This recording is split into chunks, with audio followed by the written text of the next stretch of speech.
The first light of dawn filtered between the imposing glass and steel skyscrapers that dominated the New York skyline. The winter wind slid through the deserted streets, dragging dry leaves and the last vestiges of night. From the 42nd floor of Blackwood Tower, Ethan Blackwood contemplated the city slowly awakening beneath his feet. His reflection in the bulletproof glass returned the image of a 43-year-old man at the pinnacle of power. Impeccably tailored suit, angular face marked by an almost brutal determination, and grey eyes that seemed to calculate the value of everything they observed. The whole world may be at your feet, but there will always be a void that no fortune can fill, he thought as he took a sip of the black coffee his assistant had left on his Brazilian mahogany desk minutes before. That thought irritated him. It wasn't like him to be carried away by such absurd sentimentality. The discreet buzz of his phone tore him from that unexpected reflection. He slid his finger across the screen without taking his eyes off the horizon. "Blackwood," he answered with the usual dryness that characterized all his conversations. "Mr. Blackwood, excuse the interruption at this hour. This is Grant, head of security. We have a situation at the main entrance that requires your personal attention.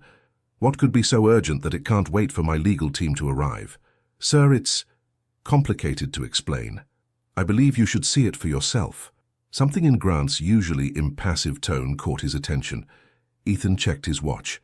"I'll be down in 5 minutes." When the private elevator doors opened into the main lobby, Ethan immediately sensed that something was out of place. 3 security guards formed a protective semicircle around a small bundle on one of the Italian leather couches in the reception area. Grant, a burly man with prematurely graying hair and legendary discretion, approached him with an unreadable expression. "We found it 20 minutes ago, sir. The security cameras didn't capture who left it. It appeared as if someone knew exactly where the blind spots in our system were." Ethan advanced with subtle impatience, gently moving aside one of the guards. What he saw made him, for the first time in years, completely motionless. A baby.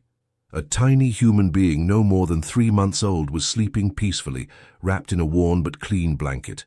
A small silver crescent moon-shaped brooch fastened the corner of the blanket. Next to him, a white envelope with a single word written in elegant calligraphy: Blackwood. The sudden cry of the baby broke the solemn silence that had taken hold of the lobby.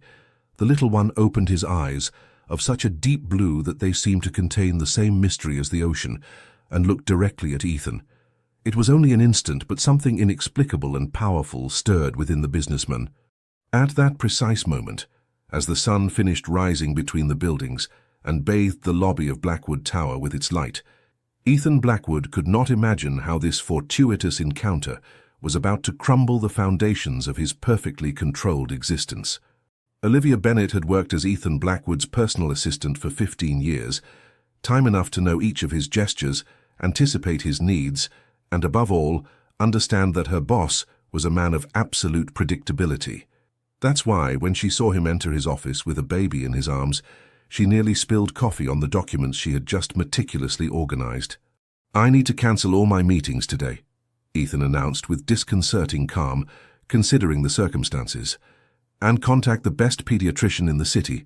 Have them come immediately." Olivia blinked, trying to process the surreal scene unfolding before her. Ethan Blackwood, the same man who had refused to attend the birth of his only brother's son, claiming that hospitals are havens of inefficiency, was now holding a baby with a mixture of rigidity and extreme care. "Would you like to explain what's happening, Mr. Blackwood?" she finally asked, recovering her usual professional composure. Ethan handed her the envelope he had found with the baby. Inside was a note written on the same quality paper and in the same elegant calligraphy. "His name is Noah. He is 3 months old. Only you can protect him. When the time is right, I will return. The brooch is the key. Take care of him as if he were your own, because in some way he is." Olivia read the note 3 times, looking for some sense in those enigmatic words. "Have you called social services?" she asked, already anticipating the answer. "No," Ethan replied, surprising her. "Not yet. There's something strange about all this." The baby began to stir in his arms, and Ethan looked at him with an expression close to panic. "I think he's hungry," Olivia commented, approaching cautiously. "May I?" she asked, extending her arms. Ethan handed the little one to her with evident relief. Olivia cradled him against her chest with a naturalness that momentarily fascinated the businessman. "We'll need baby formula, diapers, clothes," she began to list, gently rocking little Noah. "Take care of that. Send someone to buy everything necessary," Ethan ordered, recovering his executive tone. "And when I say the best pediatrician, I really mean the best. Price is not an issue." Olivia nodded, observing her boss with renewed curiosity. In 15 years, she had never seen him act impulsively. Ethan Blackwood was known in business circles as the calculator for his ability to coldly analyze each situation, foreseeing all possible variables before making any decision. Seeing him now, diverting his attention from the imminent merger with the Whitmore Group for an abandoned baby, was something she would never have imagined. "Are you sure about this, sir?" she asked delicately. "Social services has the resources and experience to handle these situations. You have a company to run." Ethan approached the window of his office, turning his back to her. For a moment, Olivia thought he wouldn't respond. "The brooch is the key," he finally murmured. "And that last sentence, take care of him as if he were your own, because in some way he is. There's something here that doesn't add up, Olivia. And until I figure out what it is, the child stays with me." The private elevator bell announced someone's arrival. Grant, the head of security, appeared accompanied by a woman in her 50s with a medical bag. "Dr. Sophia Montgomery," Grant announced. "You arrived quickly," Ethan commented, turning to the newcomer. "Dr. Montgomery," a woman with a serene presence and penetrating gaze, gave him a slight nod. "Mr. Blackwood is not the type of man who makes emergency calls without an extraordinary reason," she replied, advancing toward Olivia and the baby. "When your office contacted me mentioning a baby, I knew it had to be serious." While the doctor examined little Noah on the leather couch in the office, Ethan remained at a prudent distance, but without taking his eyes off the child for a second. There was something about that baby, in his blue eyes and the way he had looked at him in the lobby, that seemed unnervingly familiar. "He's generally healthy," the doctor finally announced, though slightly dehydrated. However, Ethan detected the sudden note of concern in her voice. "What is it?" "He has a heart murmur. It's not necessarily serious, but it requires monitoring," the doctor explained, putting away her stethoscope. "I'll need to do more extensive tests to determine the exact type and severity. Do you know anything about his family medical history?" Ethan and Olivia exchanged a glance. "He was abandoned this morning at the entrance to my building," Ethan explained. "We have no information about his family." Dr. Montgomery nodded understandingly. "In that case, I would recommend an echocardiogram as soon as possible. I have contacts at Aurora Medical Center who could see us today." As the doctor continued explaining the possible scenarios, Ethan felt a strange pressure in his chest. The news of the baby's heart condition had awakened a deeply buried memory. His mother, bedridden in a hospital when he was barely 8 years old, connected to machines that monitored her weakened heart. A heart that finally stopped beating on a frigid February morning, leaving him with an emotionally absent father and a solitude that he never quite overcame. "We're going to that clinic right now," Ethan decided, interrupting the doctor. "Olivia, reorganize my schedule for the rest of the week. This is a priority." Under the astonished gaze of his assistant, Ethan Blackwood, the man who had never allowed anything to interfere with his business, was reordering his entire universe for a baby who had appeared out of nowhere just a few hours earlier.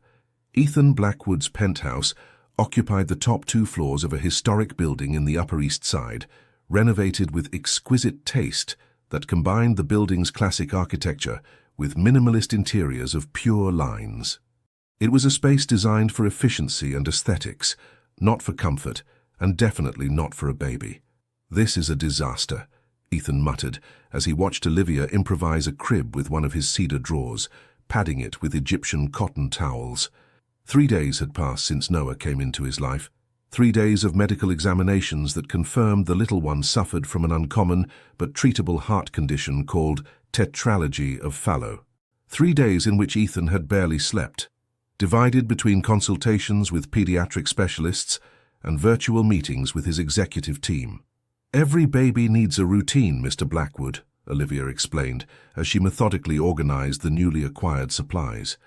"Regular hours for eating, sleeping, bathing. It's temporary," Ethan cut her off, though without his usual severity of tone. As soon as we stabilize his medical situation, we'll find a more appropriate solution. Olivia looked up from the improvised crib, studying her boss carefully. Despite his words, there was something in the way Ethan observed the sleeping baby that contradicted his discourse about how temporary the arrangement was. "May I speak frankly, sir?" Ethan nodded distractedly, his attention still fixed on the baby. "I've been working for you for 15 years. I've seen you close impossible negotiations, face corporate crises that would have destroyed anyone else, and sacrifice practically every personal aspect of your life for the company." She paused. "But never, not once, had I seen you look at anything the way you look at that baby." Ethan's face tensed, but he didn't respond immediately. "We have a temporary responsibility," he finally said. "The note said they would come back for him. Until then, my duty is to ensure he's well cared for." "Of course," Olivia conceded with a neutral tone that hid her doubts. "And speaking of that, have you considered hiring a nanny, someone with experience in childcare, especially considering his medical condition?" "I've already put my security team on investigating candidates. I want thorough background checks." Olivia smiled slightly. It was so like Ethan to approach even this as if it were a corporate acquisition. "If I may make a suggestion, I know someone. My niece, Natalie. She just finished her studies in pediatric nursing and is looking for work while preparing for her specialization. She's discreet, competent, and most importantly, has experience with children with similar heart conditions." Ethan arched an eyebrow, intrigued. "Do you trust her?" "With my life," Olivia replied without hesitation. "Have her go through the standard verification process, but expedite it. I want her here tomorrow for an interview." The doorbell interrupted their conversation.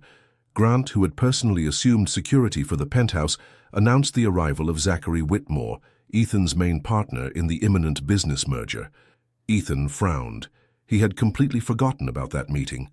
"Show him to my study. I'll be with him in a moment," he instructed Grant, then turned to Olivia. "Stay with Noah. This meeting shouldn't take more than half an hour." When he entered his study, Zachary Whitmore had already helped himself to a whiskey from Ethan's private collection and was contemplating the city from the window. He was a man in his mid-50s, with a physique that betrayed hours at the gym compensating for the excesses of a privileged life, and a perpetual smile that never reached his eyes. "Ethan, my friend," Whitmore greeted with false cordiality. "I was beginning to think you'd forgotten about our little agreement." "A personal emergency," Ethan replied dryly. "Nothing that will interfere with our plans." Whitmore took a sip of his whiskey, studying Ethan with renewed interest. "Personal emergency? Those are words I never expected to hear from you," he commented with a calculating smile. "Our lawyers are waiting for your signature on the preliminary documents. The board is nervous about the delay." "They'll have my signature tomorrow," Ethan assured, "but I need to review the terms of the clause on the pharmaceutical division. I want to maintain complete operational control of that division." Whitmore let out a soft laugh that sounded like breaking glass. "Always so direct. It's precisely that division that interests us most, as you well know. The patent for that experimental heart treatment they're developing could be worth billions in the right market." A sharp cry from the adjoining room interrupted the conversation. Whitmore's face transformed into a mask of perplexity. "Is that a baby?" Before Ethan could respond, the door to the study opened, and Olivia appeared with Noah in her arms, visibly agitated. "Excuse the interruption, Mr. Blackwood, but he has a fever," she explained with concern. 1 to 1.3 degrees and rising. Dr. Montgomery said that if this happened, we should call the car, Ethan ordered, his attention now fully focused on the baby. "We're going to the clinic. Now." He turned to Whitmore, who was observing the scene with a mixture of amazement and calculating interest. "We'll have to postpone this, Zachary. My assistant will contact you to reschedule." "Of course," Whitmore replied, not moving from his spot. "I had no idea you had become a father, Ethan." "Congratulations." "It's not," Ethan began, but stopped. He had neither the time nor the interest in explanations. "Grant will see you out. Excuse me." As Ethan hurriedly left the apartment with Olivia and the baby, Zachary Whitmore remained for a few moments in the study, calmly finishing his whiskey. His eyes, now devoid of any pretense of cordiality, shone with a predatory interest. "Very interesting," he murmured to himself, taking out his phone. I need you to investigate something immediately. Ethan Blackwood seems to have a new weak point. Aurora Medical Center gleamed like a monument to elite medicine in the heart of Manhattan.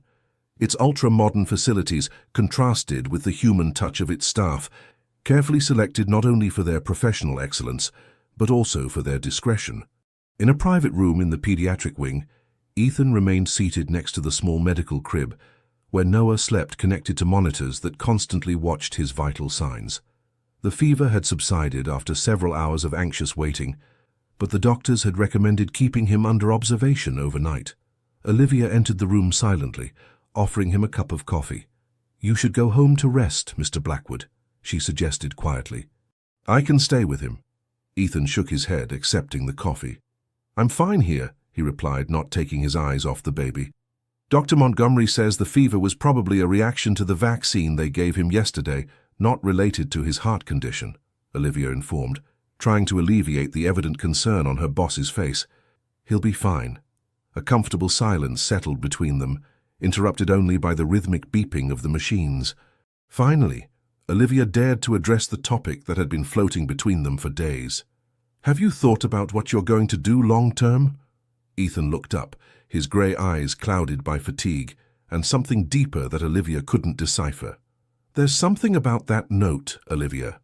Take care of him as if he were your own, because in some way he is. I can't get those words out of my head. Do you think he could be—" She left the question hanging, not daring to complete it. "My son?" Ethan gave a bitter smile. "Biologically, it's unlikely. I've never been careless in that aspect." Olivia nodded, understanding the implications.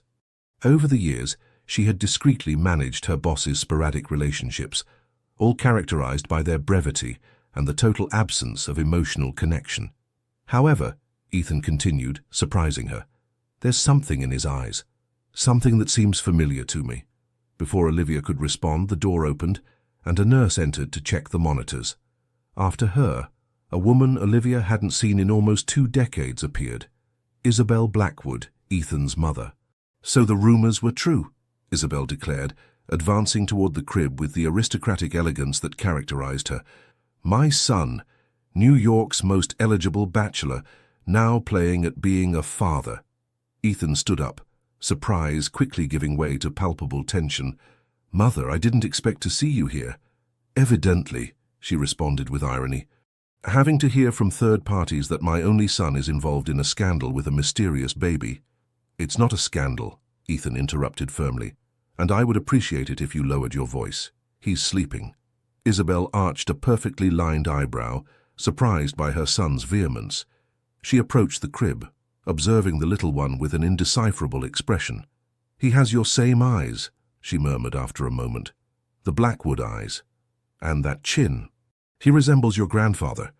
Ethan visibly tensed. "Olivia, could you leave us alone for a moment?" Once the assistant had discreetly left the room, Ethan faced his mother. "What are you really doing here?" Isabel sat with elegance in the only available chair, forcing her son to remain standing. "Zachary Whitmore and I happened to be at the Metropolitan Club this afternoon," she explained. "He was particularly interested in commenting on how the impassive Ethan Blackwood had interrupted a crucial meeting for a sick baby. Naturally, it piqued my curiosity. Whitmore should mind his own business." "Oh, but your personal life has become a matter of general interest, darling," Isabel replied with a sharp smile. "Especially when it's affecting a business merger of such magnitude." Ethan clenched his fists, containing himself. "The merger is still on track. A delay of a few days changes nothing." Isabel studied her son with intensity, as if really seeing him for the first time in years. "Who is this child really, Ethan? Why risk everything you've built?" For an instant, Ethan's mask of absolute control seemed to crack. "I don't know," he finally admitted. "I only know that he was specifically left in my care, with a note suggesting some sort of connection, and that he has a heart condition that needs attention." "Like your grandmother," murmured Isabel, a shadow of vulnerability momentarily crossing her usually imperturbable face. "Is that what has affected you so much? Seeing in him the ghost of Caroline?" The mention of his late grandmother, whom Ethan had barely known but whose medical history had marked generations of the Blackwood family, left him momentarily speechless. "Perhaps," he finally conceded. Or perhaps I'm simply tired of living in a world where everything has a price and nothing has real value. Isabel stood up, approaching her son with an expression that fluctuated between genuine concern and social calculation. Whatever your decision, Ethan, remember that Blackwoods never do anything halfway. If you're going to care for this child, do it properly, she paused. And by the way, you'll need help. A nurse won't be enough. I'm already taking care of that. Of course you are, she smiled, always so self-sufficient, just like your father. She approached the crib one last time, observing the sleeping baby. Noah, an uncommon name with Hebrew roots. It means rest or comfort.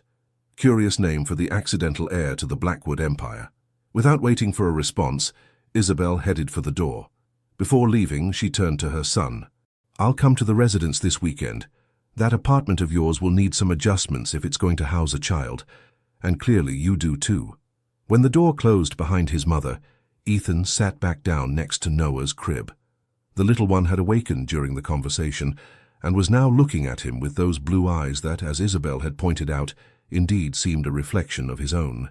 Just you and me, little one, he murmured, extending a finger that the baby grasped with surprising strength.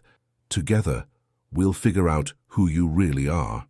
At that moment, as Noah's heart monitor marked his heartbeats with comforting regularity, Ethan Blackwood made a silent decision that would irrevocably change the course of his life. 3 months later, Ethan Blackwood's penthouse was unrecognizable. The austere minimalism had given way to an ordered chaos of baby items. An elegant designer crib occupied a prominent place in what was once his study.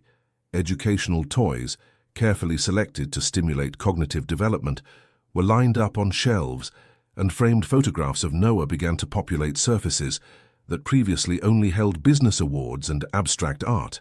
Natalie Ferreira, Olivia's niece, had turned out to be exactly what they needed.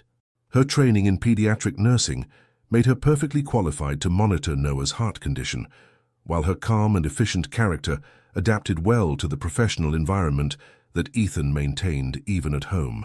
That morning, Ethan observed from the kitchen how Natalie read a story to Noah in the improvised play area in the living room. The baby, now 6 months old, babbled and laughed, completely oblivious to the portable heart monitors that Ethan had insisted on maintaining, despite doctors assuring that his condition was stabilized with medication. "He has a contagious laugh," Olivia commented, who was organizing the documents that Ethan would need to review during the day. "I had never seen anyone change so much in such a short time as you have, Mr. Blackwood." Ethan looked at her out of the corner of his eye but didn't immediately respond. The transformations of the last months went far beyond the reorganization of his living space or his schedule. Something fundamental had changed within him, as if a part of his being that had remained dormant for decades had suddenly awakened. "The reports from the pharmaceutical division," he finally said, returning to his CEO role. "Have they arrived?" "This morning," Olivia confirmed, handing him a folder. "Dr. Harrison requests an urgent meeting. He says they've had a significant breakthrough in the experimental treatment for tetralogy of Fallot." Ethan felt his heart skip a beat. Since Noah had entered his life, he had redoubled the investment in that research, originally acquired as just another asset in his pharmaceutical portfolio. "Schedule that meeting as a priority," he indicated, opening the folder. At that moment his phone vibrated. It was a message from Zachary Whitmore. "Emergency board meeting, 1 hour. Topic: questioning your ability to lead during the merger." Ethan frowned, feeling the tension settle back into his shoulders. During the last few months, he had managed to maintain a precarious balance between his corporate responsibilities and his new role as Noah's caregiver. But Whitmore, impatient to finalize the merger on his terms, had begun to use Ethan's personal situation as a weapon, insinuating to board members that his family distraction compromised his business judgment. "I have to go to the office," he announced, closing the folder. "Whitmore has convened the board." Olivia nodded, understanding the implications. "Natalie and I will take care of Noah. Don't worry." Before leaving, Ethan approached where Noah was playing. He knelt beside him, something he would never have done months ago, concerned about wrinkling his Italian suit. "I'll be back soon, little one," he promised in a low voice, allowing himself a moment of vulnerability that he only showed in the baby's presence. Noah looked at him with those blue eyes that seemed to understand much more than corresponded to his age, and extended his small hand toward Ethan's tie. grabbing it with determination. Ethan smiled, a genuine smile that Olivia still found disconcerting for its rarity. "It's as if he knows I'm going to face the sharks," he murmured, gently freeing his tie from the baby's grip. Blackwood Tower, once his preferred refuge, now seemed strangely alien to him. The same corridors he had walked with satisfaction for years now seemed cold, artificial. Curious glances from employees followed him as he advanced toward the boardroom, where the council awaited him. When he entered, the 11 board members were already seated. Zachary Whitmore presided over the meeting from the opposite end of the table, a position that technically belonged to Ethan. "Ethan, thank you for joining us," Whitmore greeted with false cordiality. "We understand how busy you are lately with your new responsibilities." Several board members exchanged glances, confirming to Ethan that Whitmore had been working hard to undermine his position. "I always have time for matters affecting the future of my company," Ethan responded with a calm tone, sitting down, "though I generally prefer to be informed with more notice about emergency meetings." "Time is a luxury we cannot afford," Whitmore intervened. "The uncertainty about this merger is affecting our stocks. The market needs stability, Ethan. It needs to know that the Blackwood Group is in firm hands." "My hands have never been firmer," Ethan responded, looking directly at each board member. "The quarterly results speak for themselves. A 12% growth in a stagnant market hardly suggests unstable leadership." "Past results don't guarantee future successes," Whitmore countered, "especially when the CEO's attention is divided. A baby with special medical needs requires a dedication that inevitably detracts from your responsibilities here." Ethan maintained an impassive expression, though internally he felt his indignation growing. "Are you questioning my ability to balance my personal and professional life, Zachary? Or are you simply impatient to get your hands on our pharmaceutical division?" A tense silence fell over the room. Whitmore smiled, a calculating gesture that didn't reach his eyes. "I'm only concerned about the well-being of both companies, Ethan. And frankly, all of us here wonder why you've suddenly taken on the responsibility of an abandoned baby. It's unusual, to say the least." "My personal life is not subject to board vote," Ethan responded coldly. "But since you seem so concerned, let me clarify something. My commitment to this child has only reinforced my determination to secure the future of this company." He turned to the rest of the board. "I remind you that I started this company from nothing. I've brought it to where it is today by making decisions that many considered risky or incomprehensible at the time. If any of you believe that caring for a child has weakened me as a leader, I invite you to review the departmental performance reports for the last 3 months." The tension in the room was palpable. Finally, Diana Cooper, the most senior member of the board, spoke. "No one questions your past achievements, Ethan. But I understand Zachary's concern. This merger represents the biggest change in our company's history. We need your complete attention." "And you have it," Ethan assured, "just as Noah does." "Noah?" asked another board member. "Is that what the child is called?" Ethan nodded, realizing it was the first time he had mentioned the baby's name in a corporate context. For a moment, the professional masks fell, and the board members saw something that few had witnessed: the humanity behind the strategic calculator that was Ethan Blackwood. "I propose a compromise," Diana intervened, always the mediator. "Let's accelerate the final terms of the merger. An intensive week to close all the details, and then we vote. That should dispel any uncertainty in the market." Ethan and Whitmore exchanged glances, assessing each other. "That seems reasonable to me," Ethan finally conceded. "With one condition: I maintain complete operational control of the pharmaceutical division for at least 3 years after the merger." Whitmore frowned, but before he could protest, Diana nodded. "That seems fair to me. All in favor?" The vote was unanimous, with the obvious exception of Whitmore, who abstained with a tense smile. As the meeting dissolved, Ethan received a call from Olivia. The blood froze in his veins when he heard her urgent voice. "Mr. Blackwood, it's Noah. Dr. Montgomery is here. You need to come immediately." Without saying goodbye or giving explanations, Ethan left the boardroom, leaving a perplexed board and a Zachary Whitmore whose expression oscillated between irritation and calculating curiosity. The afternoon was slowly fading behind the penthouse windows when Ethan hurriedly entered, finding Dr. Montgomery, Olivia, and Natalie gathered around Noah, who was sleeping peacefully in his crib. "What happened?" he asked, trying to control the tremor in his voice. Dr. Montgomery turned to him with a reassuring expression. "He had an episode of tachycardia, but we've managed to stabilize him," she explained. "It's not unusual in patients with his condition, but given his medical history, I preferred to come personally to check on him." Ethan approached the crib, observing the little one. His face, normally tense from the pressures of the corporate world, now reflected a vulnerability that few people had ever witnessed. "Is he out of danger?" "For now, yes," the doctor replied, "but we should seriously consider advancing the surgical intervention. We had originally planned to wait until he turned 1, but these episodes suggest his condition is progressing more rapidly than anticipated." Ethan nodded gravely, recalling the extensive consultations with specialists over the past months. "When?" "Ideally, in the next 2 weeks," Dr. Montgomery replied. "I've consulted with Dr. Alexander Nordheim in Boston. He's the best pediatric cardiac surgeon in the world for this specific type of tetralogy. He's willing to come to New York, but his schedule is extremely tight." "Make the necessary arrangements," Ethan decided without hesitation, regardless of the cost. When the doctor left, Ethan remained by Noah's crib, watching him sleep. Natalie had discreetly withdrawn to prepare the medication, leaving him alone with Olivia. "The board wants to accelerate the merger," Ethan commented quietly.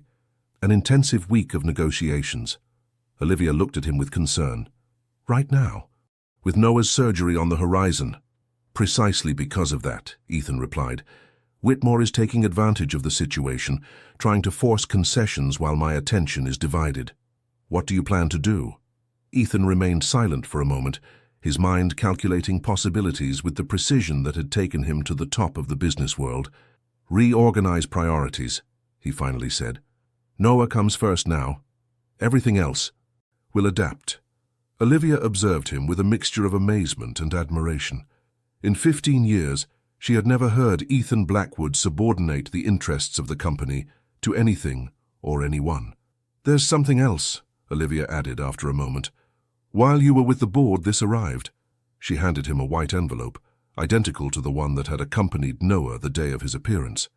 Ethan took it with slightly trembling hands, carefully opening it. Inside was a single sheet with the same elegant calligraphy. "The intervention is necessary but dangerous. The brooch contains the answer the doctors are looking for. Blackwood blood runs in his veins, but there are secrets buried deeper than you imagine. Protect him from Whitmore. It's not just the child he's after." Ethan reread the note several times, trying to decipher its cryptic message. "How did this get here?" he finally asked. "It was delivered to the building's reception by a courier service," Olivia explained. "When I tried to contact the company, it turned out to be a false address." "The brooch contains the answer," Ethan murmured, heading toward the drawer where he kept the few personal effects with which Noah had arrived. He extracted the small silver crescent moon-shaped brooch, examining it with renewed attention. He had considered it simply an ornament, but now, carefully he pressed different points on the brooch, looking for some hidden mechanism. Finally, when he applied pressure to the lower end of the moon, a soft click was heard, and the brooch opened, revealing a tiny inner compartment. Inside was a microchip and a tiny piece of paper, precisely folded. Ethan unfolded it with careful fingers, finding a single written line: "Complete Genome NB. Blackwood Chase Blood Group Ranol," Ethan murmured, feeling his heart accelerate. "It's one of the rarest blood types in the world. Less than 50 documented people possess it." "Chase?" Olivia asked, noticing the second surname. "As in Margaret Chase," Ethan completed, his voice barely audible. "My mother before she married my father." He collapsed into the chair next to the crib, the revelation falling on him like an avalanche. "Noah could really be a Blackwood," Olivia concluded, connecting the dots. "But who? I don't know," Ethan replied. "But this explains Whitmore's sudden interest in our pharmaceutical division. It's not just for the existing patents." He paused, the pieces fitting together in his mind. "It's for the secret gene therapy project for rare heart conditions. The one specifically oriented to Rh null carriers," Olivia completed, understanding the magnitude of the situation. "The treatment that would be worth billions to families like the Blackwoods," Ethan concluded, "a family with a history of hereditary heart conditions and an extremely rare blood type."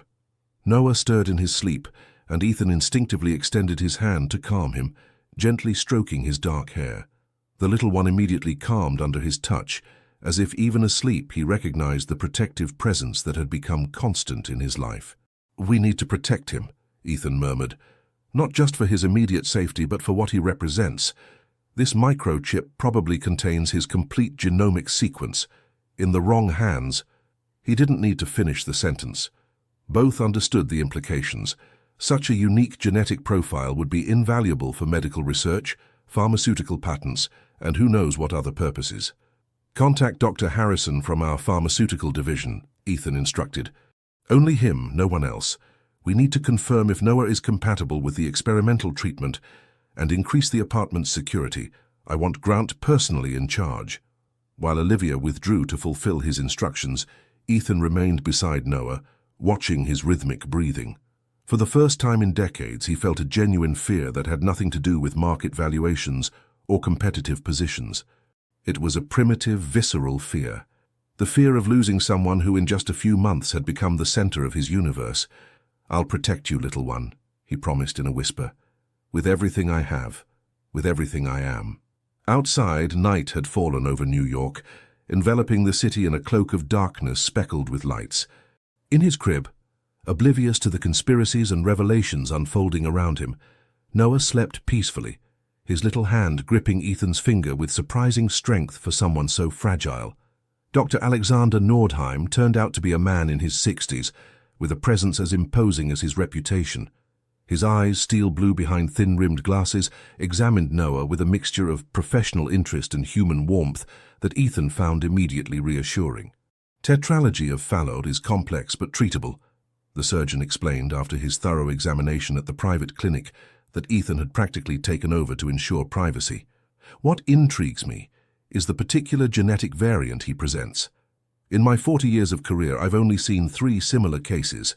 Ethan and Dr. Harrison, a brilliant biochemist who led the pharmaceutical division of the Blackwood Group, exchanged significant looks." "And did they all share the same blood type?" Dr. Harrison asked carefully. Dr. Nordheim arched an eyebrow, intrigued by the question. "Indeed, they did. Rh null or similar. Extraordinarily rare." He turned to Ethan. "The combination of this variant of tetralogy with that blood type is usually hereditary. Are there antecedents in your family, Mr. Blackwood?" "My grandmother," Ethan replied after a moment. "And my mother had a similar heart condition, though less severe." The surgeon nodded thoughtfully. "Genetics is fascinating. Sometimes traits that remain recessive for generations suddenly emerge," he observed Noah, who was playing quietly with a medical toy in Natalie's arms. "This little one is lucky. 20 years ago his prognosis would have been very different." "And now?" Ethan asked, unable to completely hide his anxiety. "With the right surgery and appropriate follow-up, he should lead an almost normal life," Dr. Nordheim replied. "Although—" He stopped, as if considering whether to share something more. "Although?" Ethan insisted. "I've heard rumors about an experimental treatment, something that goes beyond surgical intervention." He looked significantly at Dr. Harrison. "A gene therapy specifically developed for this rare combination of factors." Dr. Harrison maintained a neutral expression, but Ethan could see the tension in his shoulders. The project was confidential, known only to a handful of researchers and the top management of the Blackwood Group. "Scientific rumors tend to exaggerate advances," Dr. Harrison commented cautiously. "But science continually progresses." The surgeon nodded, accepting the diplomatic response. "In any case, I would recommend scheduling the surgery for next week. I have a slot on Thursday." He consulted his electronic agenda. "I'll need to see him again on Monday for the final preoperative analyses." While the doctors finalized the details, Ethan approached Natalie and Noah. The little one gave him a radiant smile that provoked an indescribable warmth in his chest. It was amazing how in just a few months that tiny person had torn down each of the emotional barriers he had meticulously built over decades. "Mr. Blackwood," Natalie called discreetly. "Your mother just arrived. She's waiting in the private area." Ethan nodded, surprised by the unexpected visit. Isabel had maintained a prudent distance since their encounter at the hospital months ago, limiting herself to occasional visits that seemed more motivated by curiosity than genuine grandmotherly interest. When he entered the private waiting room, he found his mother absently leafing through a medical magazine. Seeing him, Isabel set it aside and rose with the innate elegance that characterized her. "Ethan," she greeted with a nod, "I heard from Diana Cooper that the little one was going to be evaluated today by that famous German surgeon." "Swedish, actually," Ethan automatically corrected. "To what do I owe the honor, Mother?" Isabel studied her son attentively, as if evaluating subtle changes in him. "I've been investigating," she finally said, "about the brooch." Ethan visibly tensed. "The brooch?" "Don't underestimate me, Ethan," she replied with irritation. "The silver brooch shaped like a crescent moon. It's a unique piece created by a jeweler in Vermont approximately 30 years ago." She paused. "A special commission from my brother Arthur." The impact of this revelation left Ethan momentarily speechless. His uncle Arthur, his mother's younger brother, had been the black sheep of the family, disappearing when Ethan was barely a teenager after a mysterious scandal that was never openly discussed. "Are you saying that Noah—" "I don't know exactly what I'm saying," Isabel interrupted him. "Arthur was always complicated, brilliant, but unstable, too interested in philosophical questions to be a true scientist, too methodical to be a true philosopher, your father used to say. He disappeared for years, but I maintained some sporadic contact with him." Her expression softened imperceptibly. "The last I heard from him was about a year ago. He was working on something related to genetic research, something revolutionary according to him." "And you believe Noah could be related to his research?" Ethan asked, trying to process this new information. Isabel extracted an envelope from her elegant purse and handed it to him. "This arrived at my residence in Greenwich 3 days ago. No sender, no note. Inside was an old photograph of a young Arthur holding a brooch identical to the one that had accompanied Noah. On the back, a single sentence written in a calligraphy that Ethan immediately recognized as the same as the mysterious notes. "Blackwood blood must protect itself." "Have you shared this with anyone else?" Ethan asked, carefully putting away the photograph. "Of course not," Isabel replied with some offense. "Family matters remain in the family." Before Ethan could respond, the door opened, and Natalie entered with Noah, who, upon seeing Isabel, extended his little arms toward her in a gesture that surprised both adults. "He seems to remember you," Ethan commented, observing with interest his mother's reaction. Isabel, after a moment of hesitation, took the little one in her arms with a naturalness that contrasted with her usual rigidity. Noah immediately reached for the pearl necklace that adorned her neck, fascinated by its shine. "You've always had good taste, little one," Isabel murmured, with an almost imperceptible smile. "These pearls have been in the family for 5 generations. Ethan observed the scene with a mixture of amazement and something close to tenderness. There was something extraordinarily powerful in seeing his mother, always so controlled and distant, interact naturally with the baby who had burst into their lives. "The surgery will be next week," Ethan informed. "Dr. Nordheim is optimistic about the results." Isabel nodded, her attention still focused on Noah, who was now playing with one of her impeccable silver locks.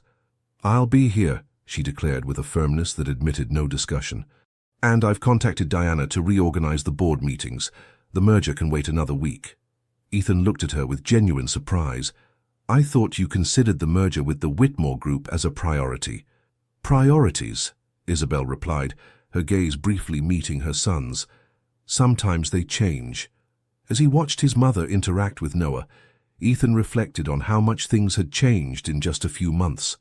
The man he was before, exclusively obsessed with acquisitions, expansions, and profits, now seemed like a distant stranger. The sound of an incoming call interrupted his thoughts. It was Grant, the head of security. "Mr. Blackwood, we have a problem," he reported with a tense voice. "Someone has attempted to access the private research servers of the pharmaceutical division. The breach was contained, but—" He made a significant pause. "The digital fingerprint of the attack has the characteristics of the specialists Whitmore usually hires." Ethan felt a chill run down his spine as he contemplated Noah, blissfully unaware of the danger that seemed to lurk ever closer. "Increase security," he ordered, "and contact our legal team. It's time for Zachary Whitmore to understand exactly who he's playing with." As he hung up, he found his mother's penetrating gaze fixed on him. "Be careful, Ethan," Isabel warned, unconsciously holding Noah tighter against her chest. Whitmore has always been dangerous, but never so much as when he feels he's losing. At that moment, as he observed the two generations that flanked his own, Ethan Blackwood made a silent decision. Anyone who threatened his recently formed family would face a response that would shake the foundations of the American business world. The Blackwoods protected their own, and Noah, whatever his exact origin, was now indisputably one of them. The day of the surgery dawned with an unusual fog for New York, enveloping the buildings in a spectral halo that seemed to presage the tension of the hours to come. Ethan had spent the night awake, sitting next to Noah's crib, observing each breath of the little one as if he wanted to burn into his memory every detail. Aurora Medical Center had reserved its best surgical suite, equipped with cutting-edge technology specifically brought for the intervention. Dr. Nordheim had arrived the previous afternoon, personally reviewing every detail of the procedure with a meticulousness that reinforced his reputation for excellence. "It's time," Olivia announced softly from the doorway of the room. Ethan nodded, rising to take Noah in his arms. The little one, still half asleep, curled against his chest with the absolute trust that only a child can have. "Everything will be fine," Ethan murmured, more to himself than to the baby. In the hallway they found Isabel, waiting with a composure betrayed only by the slight tremor of her hands as she unnecessarily adjusted her impeccable jacket. Next to her, to Ethan's surprise, was Diana Cooper, the veteran board member. "I came to offer my support," Diana explained simply, "and to assure you that the board has postponed all decisions about the merger until this has passed." "Thank you," Ethan replied, genuinely moved by the gesture. The medical team was waiting for them in the surgical preparation area. Dr. Montgomery, who would oversee the pediatric anesthesia, approached with a reassuring smile. "We've gone over the surgical plan 3 times, she assured. "Dr. Nordheim is the best in his field, and I personally won't leave his side at any moment." The time Ethan had been dreading arrived, handing Noah over to the medical team. When a nurse extended her arms to take the little one, Ethan felt as if a physical part of himself was being torn away. "I'll be right here waiting for you, little one," he promised, gently kissing Noah's forehead before handing him over. The baby, as if perceiving the gravity of the moment, didn't cry. His blue eyes, so similar to Ethan's, looked at him with an almost supernatural intensity before the nurse carried him toward the preparation room. "We'll come back for you when everything is finished," Dr. Montgomery informed. "The surgery will last approximately 4 hours if everything goes according to plan." When the doors of the room closed, Ethan remained motionless, looking at the point where Noah had disappeared from his sight. He felt a hand on his shoulder and was surprised to discover it belonged to his mother. "Let's go to the chapel," Isabel said quietly. "It's been a long time since I prayed, but today it seems appropriate to remember certain family traditions." The next hours passed with excruciating slowness. Ethan, who had built his career on absolute control of every variable, now found himself in the unbearable position of being able to do absolutely nothing except wait. His phone vibrated constantly with business messages and calls that, for the first time in his adult life, seemed completely irrelevant. Near the 3rd hour of surgery, Grant appeared in the waiting room with a grave expression. "Mr. Blackwood, excuse the interruption," he said quietly, "but there's something you need to know immediately. We've intercepted an individual attempting to access Noah's medical records. He worked for a subsidiary of the Whitmore Group." Ethan felt an icy fury crystallize within him. "Where is he now?" "In the custody of our security team, in a private room at the clinic," Grant replied. "He has confessed that he was specifically looking for genetic information and blood samples." Isabel, who had heard the conversation, exchanged a significant look with her son. "Go," she said simply. "I'll stay here waiting for news about Noah." Ethan followed Grant to a small conference room, converted into an impromptu interrogation center. Inside, a nervous-looking man was seated under the watch of 2 security guards. "His name is Frederick Mendoza," Grant informed. "IT technician specializing in medical records. He has worked for 3 different subsidiary companies of Whitmore in the last 5 years. Ethan studied the man for a moment before speaking. "You know who I am, Mr. Mendoza." The technician nodded, visibly intimidated. "Mr. Blackwood, I was just following orders. I didn't know—" "What exactly were you looking for?" Ethan interrupted, his voice calm but laden with veiled threat. "Blood samples and the child's complete genetic profile," Mendoza responded, the words tumbling out. "They told me it was to ensure compatibility with some type of experimental treatment. They didn't give me more details." "Who gave the order?" Ethan pressed. Mendoza hesitated, fear evident on his face. "He works directly for Whitmore's right-hand man, Mr. Blackwood. If I give names, my career is finished. Possibly my life too." Ethan leaned forward, his expression imperturbable, but his eyes burning with an intensity that made the technician shrink in his seat. "Mr. Mendoza, let me explain your current situation. Right now, you're implicated in an attempt to steal confidential medical information, possible trafficking of protected biological material, and what could be interpreted as a preparatory act to endanger a minor." He paused. "Or you can fully cooperate and become a key witness in a case against your employers. The choice is yours, but I suggest you make it quickly." 20 minutes later, Ethan was returning to the waiting room with a somber but determined expression. Olivia intercepted him before he reached his mother. "Dr. Montgomery just came out," she quickly informed. "The surgery is completed. Everything went as planned." Ethan felt his knees threatening to give way as a wave of relief flooded him. "Where is Noah?" "In recovery.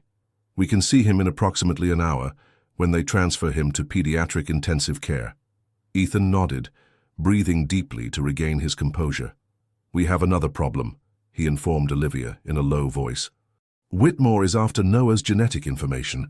Specifically, he's interested in his rare blood group and the implications for the experimental treatment."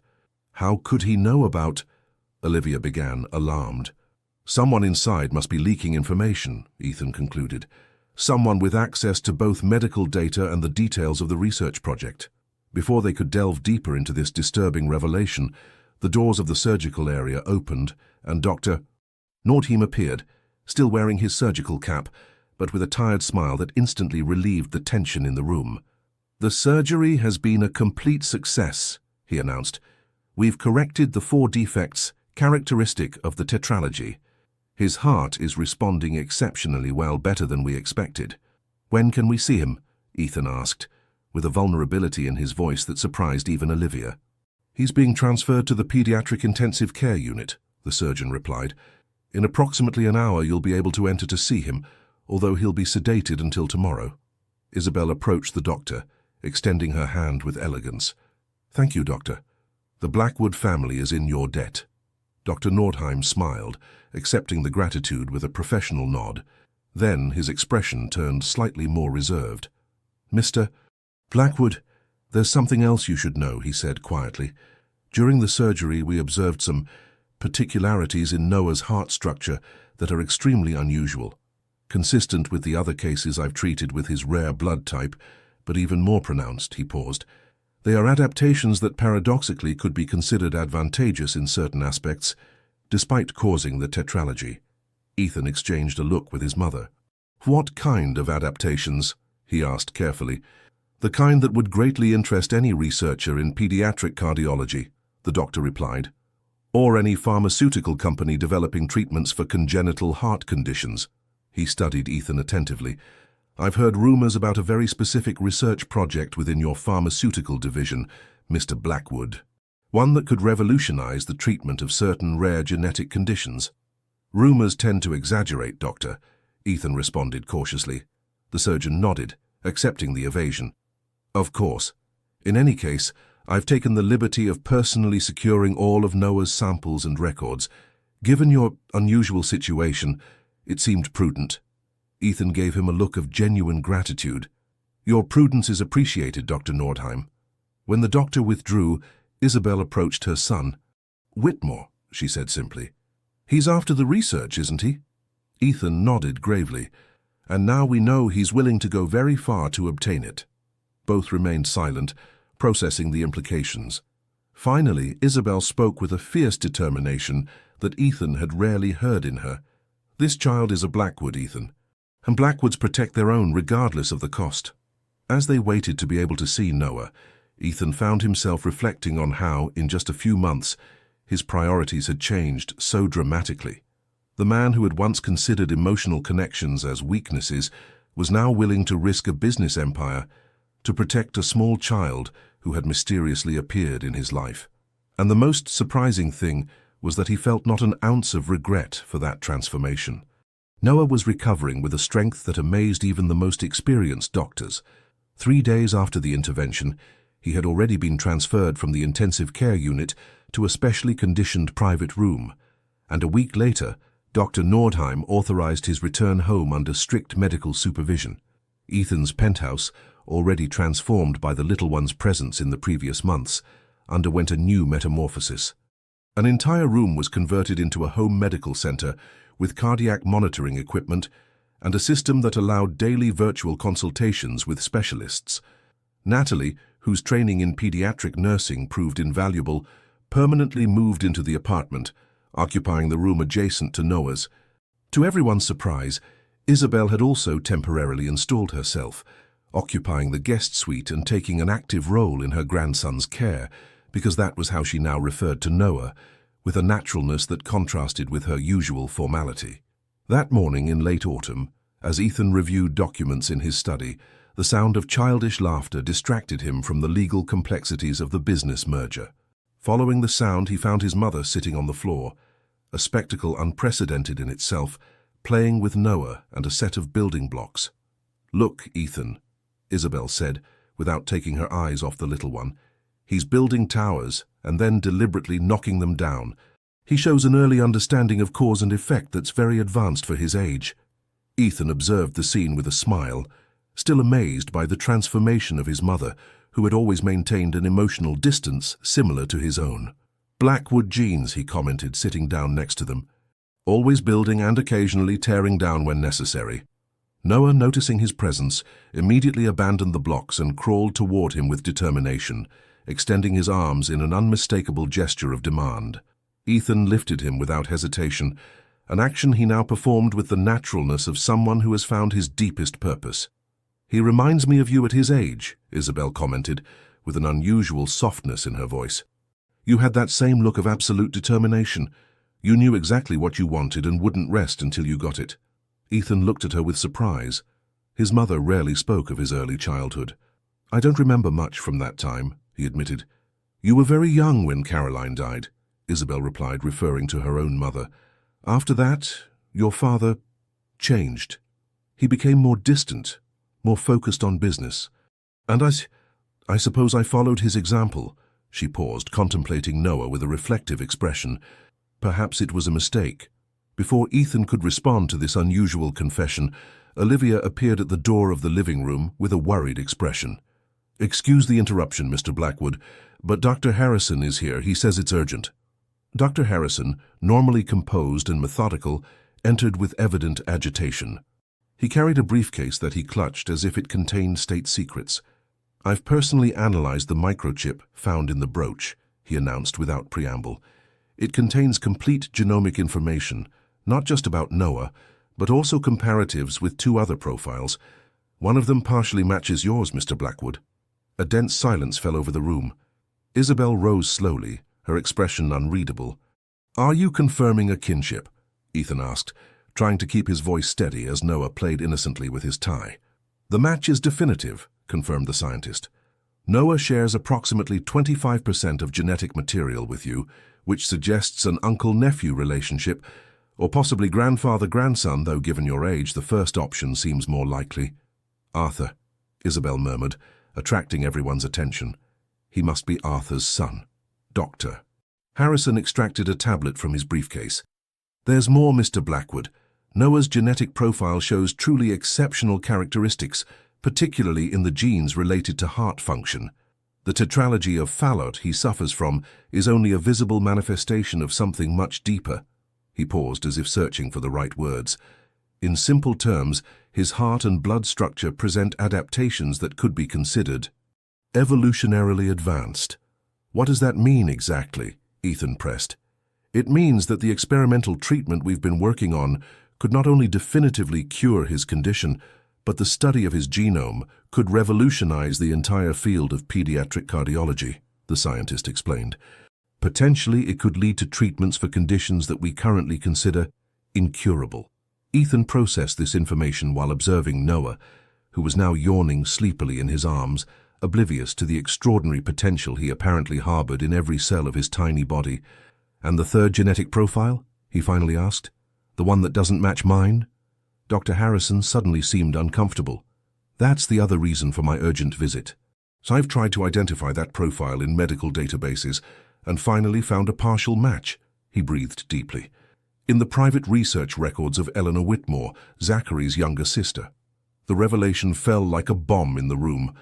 Isabel brought a hand to her mouth, visibly shocked. "Eleanor, but she disappeared years ago after that scandal with Arthur," Ethan completed, the pieces fitting together in his mind with devastating clarity. "They had a relationship, didn't they, Mother?" Isabel nodded slowly, her usual composure completely absent. "It was brief but intense. Both families opposed it. The Whitmores considered Arthur unstable, unpredictable. We thought Eleanor was only using him to access the genetic research that already obsessed your uncle back then." She collapsed into an armchair. "When it ended, it was, turbulent. Arthur disappeared shortly after, and Eleanor was sent abroad by her family. I never imagined that they could have had a child," Ethan completed, looking at Noah with new eyes. Dr. Harrison discreetly cleared his throat. "There's one more detail, Mr. Blackwood. Noah's estimated date of birth, based on his development, approximately coincides with the registered date of Eleanor Whitmore's death in a private clinic in Switzerland." The impact of this information was palpable in the room. Ethan instinctively held Noah tighter against his chest, as if protecting him from the shadow of his own origin. "Zachary must have discovered it," Isabel murmured. "He must have found some information about Eleanor's pregnancy, or perhaps about Arthur's research." Her expression hardened. "And now he wants the child, or more precisely, he wants his genome, to complete the experimental treatment and claim the patent," Ethan concluded. "A treatment based on research that originally belonged to Arthur." Dr. Harrison nodded gravely. "The financial implications are astronomical. We're talking about a medical advance that could generate billions in patents and applications." Ethan stood up, holding Noah with one arm while with the other he made a call. "Grant, increase the security level to maximum and contact our legal team. I want to initiate immediate actions to request permanent legal custody of Noah." He paused. "And prepare a complete dossier on all of Whitmore's activities from the last 20 years. Every dark corner, every dubious business, everything." As he hung up, he met his mother's gaze. "Whitmore won't stop," Isabel warned. "Not when there's so much at stake." "Neither will I," Ethan responded with iron determination. "Noah is not a business asset nor a research subject. He's my nephew. He's a Blackwood." He looked at the little one, who was beginning to fall asleep in his arms. "And I'll do whatever is necessary to protect him." As afternoon fell over New York, a new resolution crystallized in Ethan Blackwood's heart. The battle ahead would not simply be for control of a business merger, but for the future of this little one who, in just a few months, had become the center of his universe. And it was a battle he was determined to win, regardless of the cost. The tension in the boardroom was almost tangible as Ethan concluded his presentation before the board of directors of the Blackwood Group. The financial projections on the screen revealed a bold plan, a complete restructuring that would definitively separate the pharmaceutical division from the rest of the conglomerate, protecting it from the merger with the Whitmore Group. In summary, Ethan concluded with the authority that characterized him, the pharmaceutical division would become an independent entity with its own board of directors and shareholder structure. Current Blackwood Group shareholders would receive proportional stakes, thus maintaining their investment, but under a structure that would prevent any hostile acquisition. Zachary Whitmore, seated at the other end of the table, maintained a tense smile that didn't reach his eyes. Next to him, his lawyer furiously took notes. "An interesting proposal, Ethan," Whitmore finally commented with false cordiality. "Although radically different from what we've been negotiating for the past 18 months, he made a calculated pause. "I wonder what has prompted this sudden change in strategy." Diana Cooper, who had been observing the exchange attentively, intervened. "The original merger proposal was always subject to the board's final approval, Zachary. And as shareholders, we have the duty to consider all alternatives that maximize long-term value." Whitmore nodded with a smile that seemed carved in ice. "Of course. However, I find it curious that this alternative emerges precisely now, When our legal teams are about to finalize the merger documents, he directed his gaze directly at Ethan. One might almost think there are personal motives at play. Ethan held his gaze without blinking. The only motives at play, Zachary, are the best interests of this company and its shareholders, he responded in a neutral tone. Recent advances in our pharmaceutical research fully justify a re-evaluation of our corporate strategy. The tension between both men was palpable, a silent duel that all those present could perceive. Finally, Whitmore broke eye contact to address the rest of the board. Ladies and gentlemen, I fully respect your right to consider new options. However, I am obliged to point out that the Whitmore Group has invested considerable resources in this merger. Based on the previously agreed terms, his tone acquired a threatening edge. A restructuring of this nature at this stage could be considered an act of bad faith with the corresponding legal implications. Before Ethan could respond, his phone vibrated with an urgent message from Olivia. Someone has tried to access the penthouse. Grant has it under control, but you should come back. A chill ran down his spine, but he maintained an impassive expression. I propose that the board take a week to review both proposals in detail. Diana intervened, always the mediator. We can reconvene then for a formal vote. With general agreement, the meeting was concluded. As the board members withdrew, Whitmore approached Ethan under the pretense of a casual conversation. "That little one you've taken in," he began with an apparently cordial tone. "I've heard he's recovering admirably from his heart surgery." Ethan felt his blood freeze, but maintained his composure. "I'd appreciate it if you kept my family out of our business discussions, Zachary." Whitmore smiled, a calculating gesture that didn't hide the underlying threat. Family. What a fluid concept, don't you think? Especially when we talk about children who mysteriously appear. He made a studied pause. I wonder what the family court would think if they knew the true circumstances of how that child came into your care. "Is that a threat?" Ethan asked, his voice dangerously controlled. "Not at all," Whitmore replied with false innocence. "Simply an observation on how complicated the legal system can be when it comes to non-traditional custodies." He consulted his watch with studied indifference. "I understand that legal custody requests can take months to process. Meanwhile, a child without formal documentation could be considered in a situation of abandonment by the authorities." Before Ethan could respond, Diana approached them. "Ethan, your mother is on the phone. She says it's urgent." Taking advantage of the interruption, Whitmore said goodbye with a falsely cordial gesture. "Think about my offer, Ethan. The pharmaceutical division for the uncontested custody of the child. A fair exchange considering the circumstances." Ethan watched him walk away, fury boiling beneath his professional facade. He took the phone that Diana offered him. "Mother, what's happening?" "They've tried to enter the apartment," Isabel replied, her voice tense but controlled. Grant and his team intercepted a man posing as maintenance staff. He carried falsified documents from social services and a falsified court order for Noah's custody. "Is everyone okay?" Ethan asked, already heading to the elevator. "Yes. Natalie and I are with Noah in the secure room, as indicated in the protocol. Grant is interrogating the intruder." "I'm coming there immediately," Ethan replied. "Don't open to anyone but me, personally." As he hung up, he found Diana observing him with genuine concern. "It seems Whitmore is playing a much more dangerous game than we imagined," commented the veteran board member. "It's no longer a game, Diana," Ethan replied gravely. "He has tried to kidnap my nephew."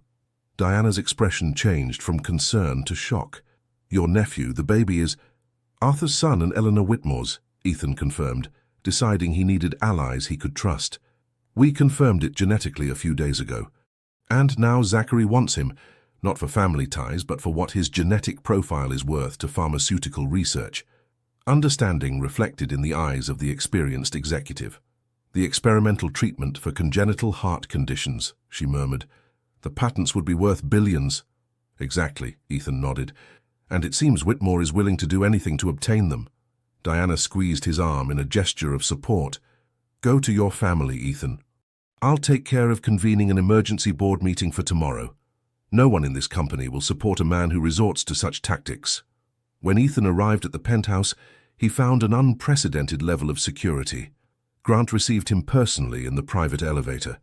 "The intruder is secured, Mr. Blackwood. We've discreetly contacted our allies in the police, but we're waiting for your instructions before proceeding formally.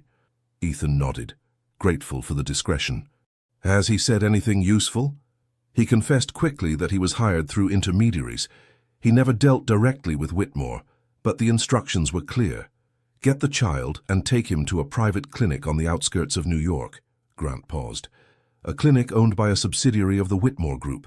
The icy fury that Ethan had been containing threatened to overflow, but he controlled it with the self-mastery that characterized him.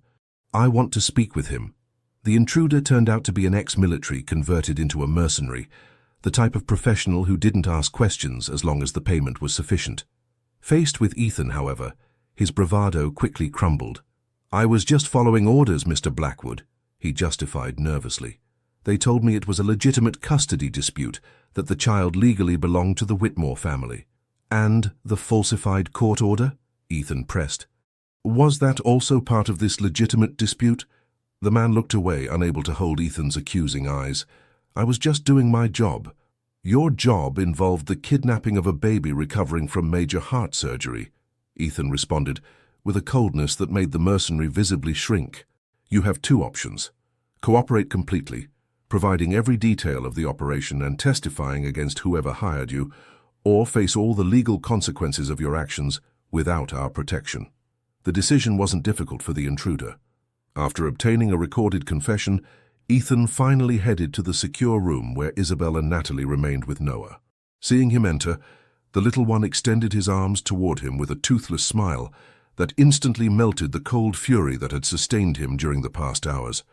Everything is under control, he informed, taking Noah in his arms. But this isn't over. Isabel nodded gravely. Zachary was never known for giving up easily, she commented. And now that he's crossed this line, he won't stop, Ethan completed. Which means we must act decisively. That night, after ensuring that Noah slept peacefully under Natalie's watch and a reinforced security team, Ethan met with Olivia, Grant, and his mother in his study. Whitmore has made his move, Ethan began. Now it's our turn. He has powerful influences, Isabel warned, and he won't stop at nothing. Neither will I, Ethan responded with determination. Not when it comes to Noah. As they developed their strategy well into the night, Ethan reflected on the irony of the situation. He, who had built his life avoiding precisely the type of emotional connections he considered weaknesses, now found his greatest strength in the bond with a little one who had entered his life by chance, or perhaps, as he was beginning to suspect, by a much more complex design of destiny. The morning dawned with an unusual clarity after days of persistent fog, almost like an omen of the battle about to be fought. Ethan, impeccably dressed in a dark suit that projected authority, mentally reviewed his strategy, while Olivia informed him of the latest developments. The board is meeting in full, she reported. Diana has presented the preliminary evidence against Whitmore. The initial reaction has been one of absolute shock. And the legal custody application.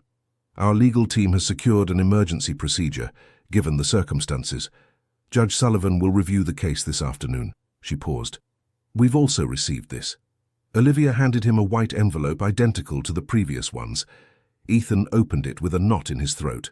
When heaven and earth collide, look in the place where it all began.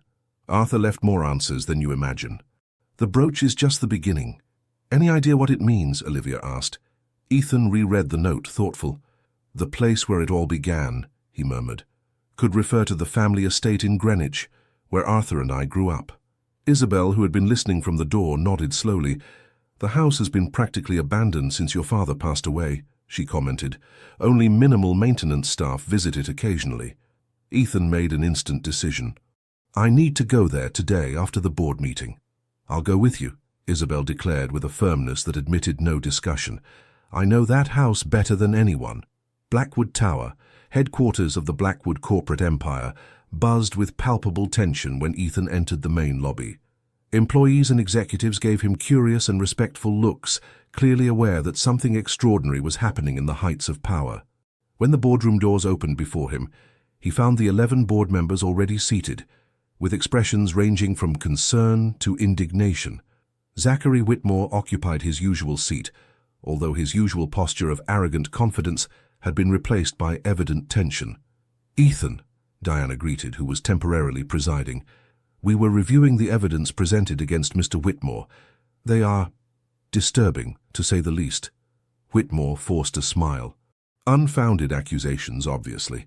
An unfortunate misunderstanding amplified to divert attention from a unilateral change in the terms of our merger. Ethan took a seat with studied calm. A misunderstanding? He asked with a deceptively soft tone. Is falsifying judicial documents a misunderstanding? Is attempting to kidnap a baby recovering from heart surgery a misunderstanding? Whitmore maintained his facade of offended innocence. I have no knowledge of such actions. If some overly enthusiastic employee has taken inappropriate initiatives, of course I categorically condemn it. We have a recorded confession, Ethan responded, gesturing to Olivia, who distributed tablets with the recording to each board member, and a trail of payments that lead directly to one of your subsidiary companies. Whitmore's expression hardened as the board members reviewed the evidence with expressions of growing consternation. Even if this were true, which I categorically deny, what would it have to do with our business? Whitmore challenged. This seems like a personal matter, not a corporate one. It became a corporate matter the moment you tried to use our negotiations as a tool for extortion, Ethan responded. The moment your objective focused on our pharmaceutical patents and specifically on the genetic data of a child who happens to be my biological nephew. A murmur of surprise ran through the room. Ethan continued, relentless. Dr. Harrison is waiting outside to explain exactly why Noah's genetic profile is so valuable to our research, and why Zachary was willing to resort to such extreme measures to obtain it. Over the next 2 hours, the board heard meticulously presented evidence, the attempted kidnapping, the cyber attacks on the research servers, the veiled extortion, and finally, the genetic connection between Noah and the Blackwood and Whitmore families. When Dr. Harrison concluded his technical presentation on the scientific and commercial value of Noah's genetic profile for the experimental treatment, the silence in the room was absolute. Finally, Diana spoke. In my 30 years on this board, I have never witnessed anything like this. Her voice trembled slightly with indignation. I propose immediately suspending all negotiation with the Whitmore Group and requesting a formal investigation by the competent authorities. Whitmore, cornered but still dangerous, rose slowly. Before making hasty decisions that could irreparably damage shareholder value, he warned coldly, carefully consider the ramifications. A breakdown in negotiations at this stage will cause a collapse in the stock price of both companies. I prefer a temporary collapse to an agreement with someone capable of such actions, Diana responded firmly. The vote was unanimous. Negotiations with the Whitmore Group were suspended indefinitely, and Ethan's proposed restructuring to protect the pharmaceutical division would be approved. As the board members left the room, Whitmore approached Ethan, his mask of cordiality completely abandoned. You've won this battle, Ethan, but the war has just begun. His voice was a threatening whisper. That child has secrets that even you don't know. And when you discover them, you'll understand that this goes far beyond pharmaceutical patents or corporate mergers. What are you referring to? Ethan asked, intrigued despite his caution. Whitmore smiled, a joyless gesture that didn't reach his eyes. Ask your Uncle Arthur. Oh, wait, you can't. Because he disappeared, didn't he? He made a calculated pause. Have you never wondered why? Or what he was really researching before his mysterious disappearance? Before Ethan could respond, Whitmore walked away, leaving him with an unease that not even his victory before the board could dispel. Hours later, as the sun began its descent toward the horizon, Ethan and Isabel were crossing the imposing wrought-iron gates of the family estate in Greenwich. The old mansion, an architectural blend of colonial and modern influences, rose on a hill overlooking Long Island Sound, imposing and slightly threatening in its partial abandonment. Nothing has changed, Ethan murmured, as the car advanced along the gravel path. And yet everything seems different. Isabel observed the house with a mixture of nostalgia and apprehension. I hadn't returned since your father's funeral, she confessed. Too many memories. The housekeeper, an older woman who had served the family for decades, received them with barely disguised surprise. Mr. Blackwood, ma'am, she greeted with a formal curtsy. We weren't expecting your visit. It's been a sudden decision, Mrs. Collins, Ethan explained. We need to access my Uncle Arthur's old study. Has it been maintained as it was? Just as your father ordered, sir, the woman confirmed. No one has altered anything in that room since Mr. Arthur left. Arthur's study occupied the east wing of the mansion, a series of interconnected rooms that combined laboratory, library, and workspace. As they advanced through the dimly lit corridors, Ethan experienced a strange sensation of déjà vu, as if the ghosts of the past accompanied them on their quest. Arthur was always the brilliant one, Isabel commented as Ethan opened the heavy oak door that led to the main study. A genius without direction, your father used to say. Too interested in philosophical questions to be a true scientist, too methodical to be a true philosopher. The room remained exactly as Ethan remembered it, walls covered with books from floor to ceiling, a huge walnut desk dominating the central space, and various scientific apparatus of archaic appearance scattered on auxiliary tables. Dust covered everything like a shroud, but beneath it, Arthur's essence remained intact. When heaven and earth collide, look in the place where it all began, Ethan recited, contemplating the room. What could it mean? Isabel approached an old painting that dominated the north wall, a dramatic representation of Atlas, holding the world on his shoulders, with the starry sky threatening to collapse onto the earth. This painting always fascinated Arthur, she commented, passing her fingers over the heavy gilded frame. He used to say it represented the precarious separation between the celestial and the earthly. Ethan approached, studying the painting with renewed attention. There was something about the way Atlas held the globe, something about the position of his hands. The brooch, he suddenly murmured, the crescent moon shape. It's identical to the position of Atlas's hands in this painting. Carefully, Ethan pressed the frame around the Titan's hands. After a moment of resistance, a soft click was heard, and a section of the frame slid outward, revealing a hidden compartment.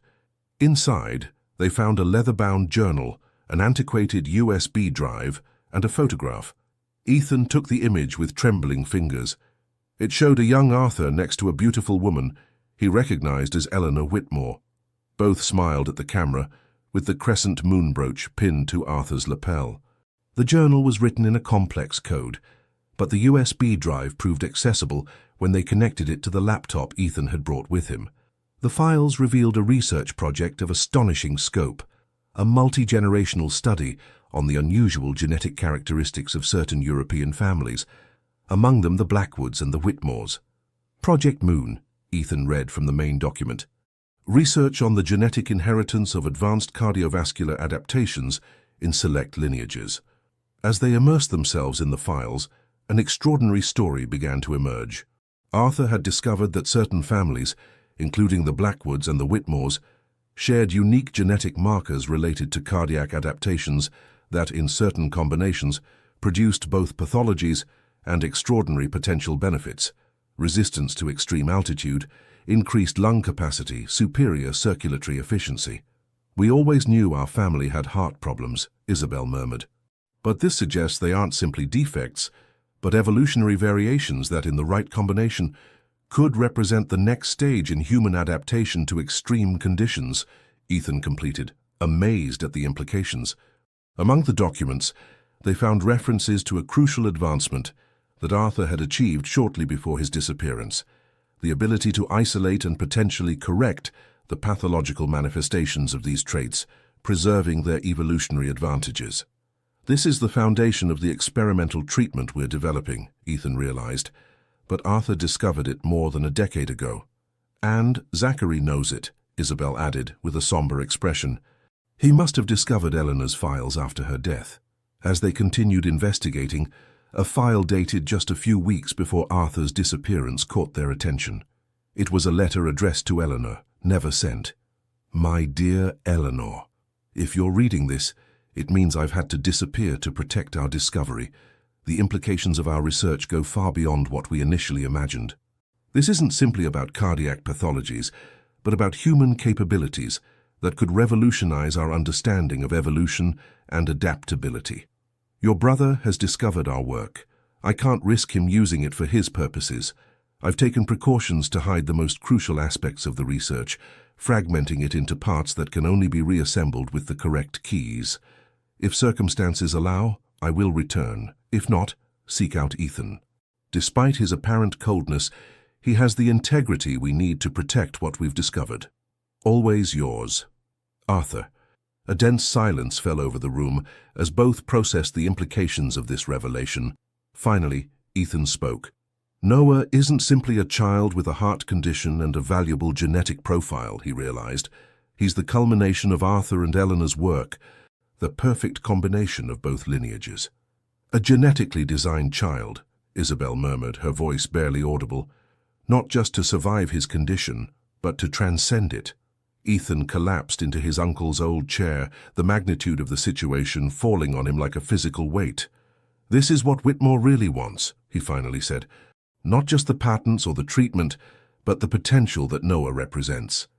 As the sun set over Greenwich, bathing the study in copper tones, Ethan Blackwood understood that the battle he faced was much greater than he had imagined. It was no longer simply about protecting a child who had unexpectedly entered his life, but about safeguarding a scientific legacy of incalculable proportions, and, more importantly, the future of a little one who represented much more than the accidental heir to the Blackwood empire. The hospital room was wrapped in a silence, broken only by the soft beeping of the heart monitors and Noah's rhythmic breathing, who slept peacefully in his medical crib. 2 weeks had passed since the discovery at the family mansion, 2 weeks of intense preparations and strategic movements, while Ethan implemented a plan to protect both Noah and Arthur's scientific legacy. The decision to temporarily return to Aurora Medical Center had been part of that strategy. With Whitmore cornered but still dangerous, Ethan had concluded that the controlled and highly secure environment of the clinic offered the best protection while the final events of this unexpected drama unfolded. By the window, observing the dawn over New York, Ethan mentally reviewed the events of the last 48 hours. The unanimous approval of his restructuring plan by the board, the formal filing of charges against Whitmore for attempted kidnapping and computer intrusion, and most importantly, Judge Sullivan's favorable resolution granting him temporary legal custody of Noah while the complete circumstances of his origin were investigated. The sound of the door opening softly interrupted his thoughts. Olivia entered carrying a tablet and wearing the tense expression that had characterized his always efficient assistant during these turbulent weeks. "The lawyers have finished reviewing the documents found in Greenwich," she reported in a low voice, mindful of the sleeping little one. "They confirm that we have sufficient legal basis to claim all patents derived from Arthur's research." Ethan nodded, though his mind was more occupied with personal implications than legal ones. "And the results of Dr. Harrison's analysis?" Olivia handed him the tablet. "It confirms what we suspected. Noah's genetic profile is not simply a natural combination of Blackwood and Whitmore genes." She paused, searching for the right words. "It shows evidence of directed genetic modification, specifically in genes related to heart and circulatory function." Ethan absorbed this confirmation of what they had already deduced from Arthur's files. Noah was not just the biological son of Arthur and Eleanor, but the result of a revolutionary scientific experiment, an attempt to correct the hereditary heart pathologies that affected both families. Has he been able to determine when this modification was performed? "Doctor, Harrison believes it was done at the embryonic stage before implantation," Olivia replied, "which would explain why Eleanor disappeared during the first months of pregnancy and why records show she died in a private clinic in Switzerland." Ethan approached the crib where Noah slept, observing his small chest rise and fall with a regularity that he now understood was the result of his uncle's brilliant intervention. "Do you think Eleanor really died?" he asked quietly. Olivia hesitated, surprised by the question. "The official records so indicate," she responded cautiously, "but considering everything we've discovered—" "The notes," Ethan murmured, "the handwriting, the intimate knowledge of the research, the way Noah was left precisely where I would find him." A thought that had been forming in his mind for days finally crystallized into a possibility that altered everything he believed he knew about the situation. The sound of footsteps in the hallway interrupted his reflection. Grant, always vigilant, appeared at the door. "Excuse the interruption, Mr. Blackwood, but Isabel and Dr. Montgomery are here with the final results." Noah's latest post-operative examinations had been scheduled for this morning, a complete evaluation to determine the long-term effectiveness of the surgery and establish the future treatment protocol. "Doctor." Montgomery entered with a smile that instantly relieved the tension Ethan hadn't realized he was holding. "I have excellent news," the doctor announced. Noah's recovery exceeds all our expectations. The results show extraordinary cardiac adaptation, almost as if his body were regenerating and optimizing the surgical corrections. Is that normal? Ethan asked cautiously. The doctor exchanged a significant look with Isabel before responding. No, it isn't, she admitted. In fact, I've never seen anything similar in my 25 years of practice. It's as if his genetics were specifically programmed to overcome this condition. Ethan nodded slowly, the confirmation of his suspicions provoking contradictory emotions: relief for Noah's recovery, amazement at his uncle's scientific genius, and a persistent unease about the broader implications. What does this mean for his future? Isabel asked, verbalizing the concern that they all shared. In the short term, it means he can go home earlier than expected, the doctor replied. In the long term, she paused, carefully choosing her words. I believe Noah could develop cardiovascular capabilities that significantly exceed normal human parameters. The silence that followed this statement was interrupted by Noah's gentle awakening, who opened his blue eyes, and upon seeing Ethan, extended his small arms in a gesture that had come to mean more to the businessman than all the achievements of his career combined. Ethan carefully lifted him, marveling once again at how this small life had so completely transformed his own. We'll go home soon, little one, he murmured, feeling how Noah curled up against his chest with absolute trust. Everything is almost resolved. He had barely uttered these words when his phone vibrated with a high-priority encrypted message. It was from Diana. Whitmore has disappeared. Arrest warrant was issued this morning, but when police arrived at his residence, he was already gone. His main accounts were emptied last night. Suspected to have left the country. Ethan felt a chill run down his spine. Whitmore, free and desperate, represented an unpredictable danger. Grant, he called, his voice recovering the authority that characterized him. Implement maximum security protocol. No one enters or leaves this wing without direct authorization from me or Dr. Montgomery. While he issued additional instructions, Ethan felt his determination growing. After all that had happened, after all they had discovered, Noah's protection had become much more than a personal or family obligation. It was the preservation of an extraordinary scientific legacy, and more importantly, the safeguard of a future they were only beginning to glimpse. Isabel approached him, observing Noah with an expression that mixed concern and pride. What will you do when all this is over, Ethan? She asked quietly. When Whitmore is no longer a threat and the company is secured, what kind of life do you plan for him?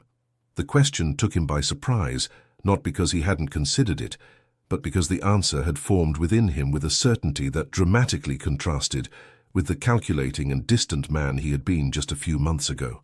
A life where he knows he is loved for who he is, not for what he represents, he responded with simplicity. A life where his extraordinary heritage is an option, not an imposed destiny. Isabel nodded slowly, a barely perceptible smile softening her usually reserved features. You've become the man I always knew you could be, Ethan, she commented with a note of pride she had rarely demonstrated. Your father would be proud, and Arthur. She paused. Arthur would be satisfied to know that his most important legacy is in good hands. The moment of connection between mother and son was interrupted by the discreet alarm of the security phones. Grant answered immediately, his expression changing from alert to perplexity in seconds. Mr. Blackwood, he said with unusual caution, there's someone at reception who insists on seeing you. She says she's Eleanor Whitmore. An absolute silence fell over the room as everyone processed this impossible statement. Eleanor Whitmore had been officially declared dead more than a year ago. Are you sure? Ethan asked, his voice barely audible. She has provided identification that appears authentic and... Grant made a significant pause. And she wears a brooch identical to the one Noah had when we found him. Ethan exchanged a look with his mother, whose face had lost all color. Bring her here, he finally decided. With maximum security, and after a complete identity verification. As they waited, Ethan felt how all the pieces of the puzzle began to fit into a pattern he hadn't dared to fully consider until now. The mysterious notes, the intimate knowledge of Noah and his condition, the way he had been left precisely where Ethan would find him. Do you think it's really her? Isabel asked, her trembling voice betraying her usual composure. There's a way to find out, Ethan replied, looking at Noah, who now played quietly in his arms, oblivious to the drama unfolding around him. The minutes that followed seemed to stretch interminably, until finally the door opened and Grant entered, followed by a woman who made Isabel let out an audible gasp. Tall and elegant, with black hair pulled back in an austere bun, and eyes that combined vulnerability and fierce determination, Eleanor Whitmore, or someone who looked extraordinarily like her, stood in the doorway, her gaze fixed on the little one in Ethan's arms. "You've taken good care of him," were her first words, her voice soft but firm. "I knew you would." Ethan studied her face with intensity, seeking confirmation of his suspicions. "The handwriting in the notes," he finally said. "It was yours?" She nodded, a slight smile curving her lips. "Arthur always said you had a brilliant mind under that facade of corporate coldness." She took a cautious step forward. May I see him up close?" Ethan hesitated only an instant before nodding, watching attentively how Noah reacted to this stranger's presence. To his surprise, the little one extended his arms toward her with an enthusiasm he generally reserved only for him and Isabel. Eleanor took Noah with a familiarity that confirmed what Ethan already suspected, her eyes filling with tears as the baby touched her face with curiosity. "He recognizes me," she murmured with amazement, "despite the fact that we only spent 3 months together before I had to leave him with you." "I think you owe us some explanations," Isabel intervened, recovering her composure. "Starting with how it's possible that you're alive when there's an official death certificate with your name on it." Eleanor nodded, gently rocking Noah while organizing her thoughts. "It was all Arthur's idea," she began. "When we discovered that my brother Zachary had found out about our research, we knew he would never leave us in peace." She paused, observing Noah with an expression of adoration. "Especially after discovering I was pregnant." "Was the pregnancy planned?" Ethan asked cautiously. "We know enough about the research to understand that Noah is not conventional." A sad smile crossed Eleanor's face. "The pregnancy was a surprise, but once confirmed, Arthur saw the opportunity to test his theories." She gently caressed Noah's dark hair. "We both carried the same cardiac mutation, though in my case in recessive form. Without intervention, our son would have been born with a severe form of the condition." "So you used the experimental gene therapy," Ethan concluded, "directly on the embryo?" Eleanor nodded.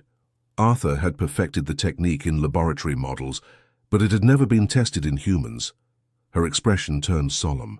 "It was an enormous risk, but the alternative was a son with an extremely limited life expectancy."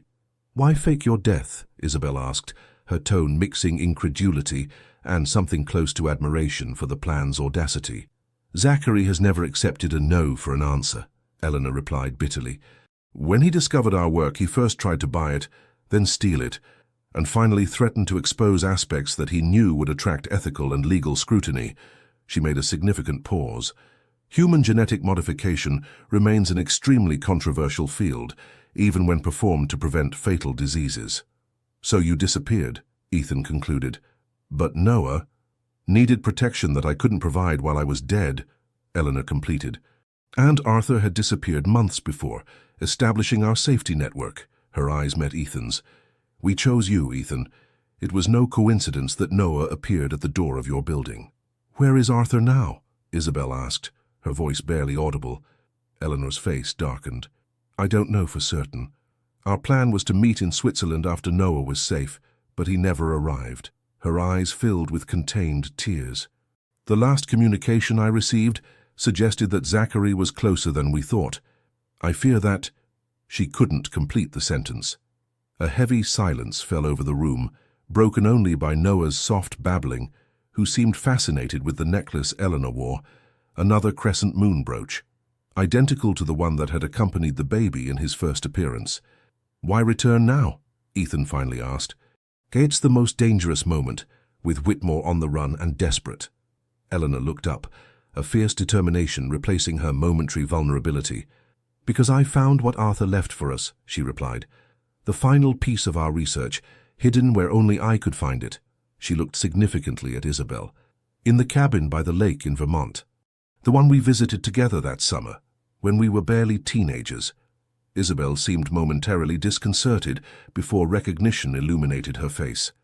"The Chase property," she murmured. "It's been in my mother's family for generations." Eleanor nodded. "Arthur knew Zachary would never know of its existence," She turned to Ethan. What I found there completes the puzzle. It's not just about the treatment for the heart condition, but something much bigger. A way to activate dormant evolutionary potentials in our DNA. As Eleanor continued explaining the technical details of the discovery, Ethan watched her interact with Noah. There was an undeniable connection between them, a tuning that only the maternal bond could explain.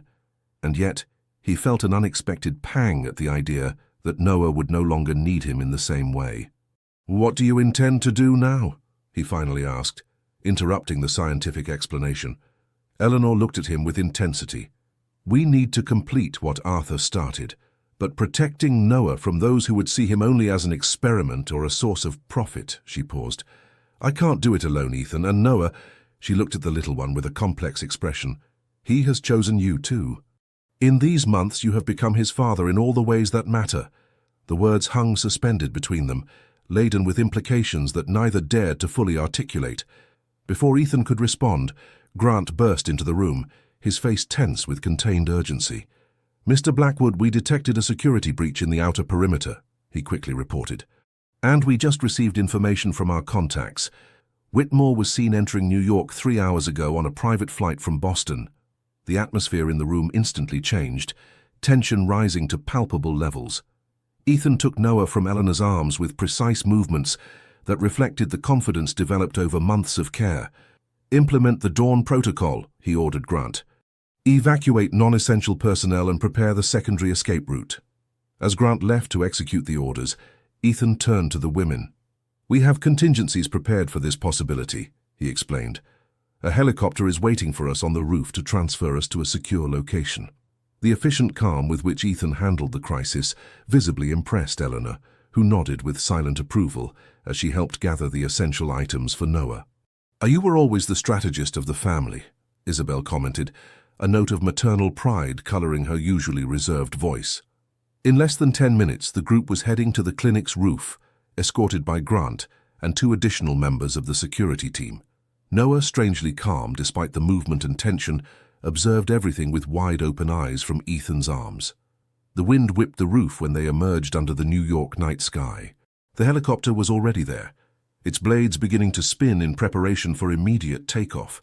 It was then that the opposite door of the roof violently opened and a figure appeared, accompanied by 2 armed men. Zachary Whitmore, his usually impeccable face now marked by days of flight and desperation, advanced with the determination of a cornered predator. "What a touching family picture," he commented, his voice rising to be heard above the growing noise of the helicopter. "The Blackwoods, always so united when it comes to stealing what doesn't belong to them."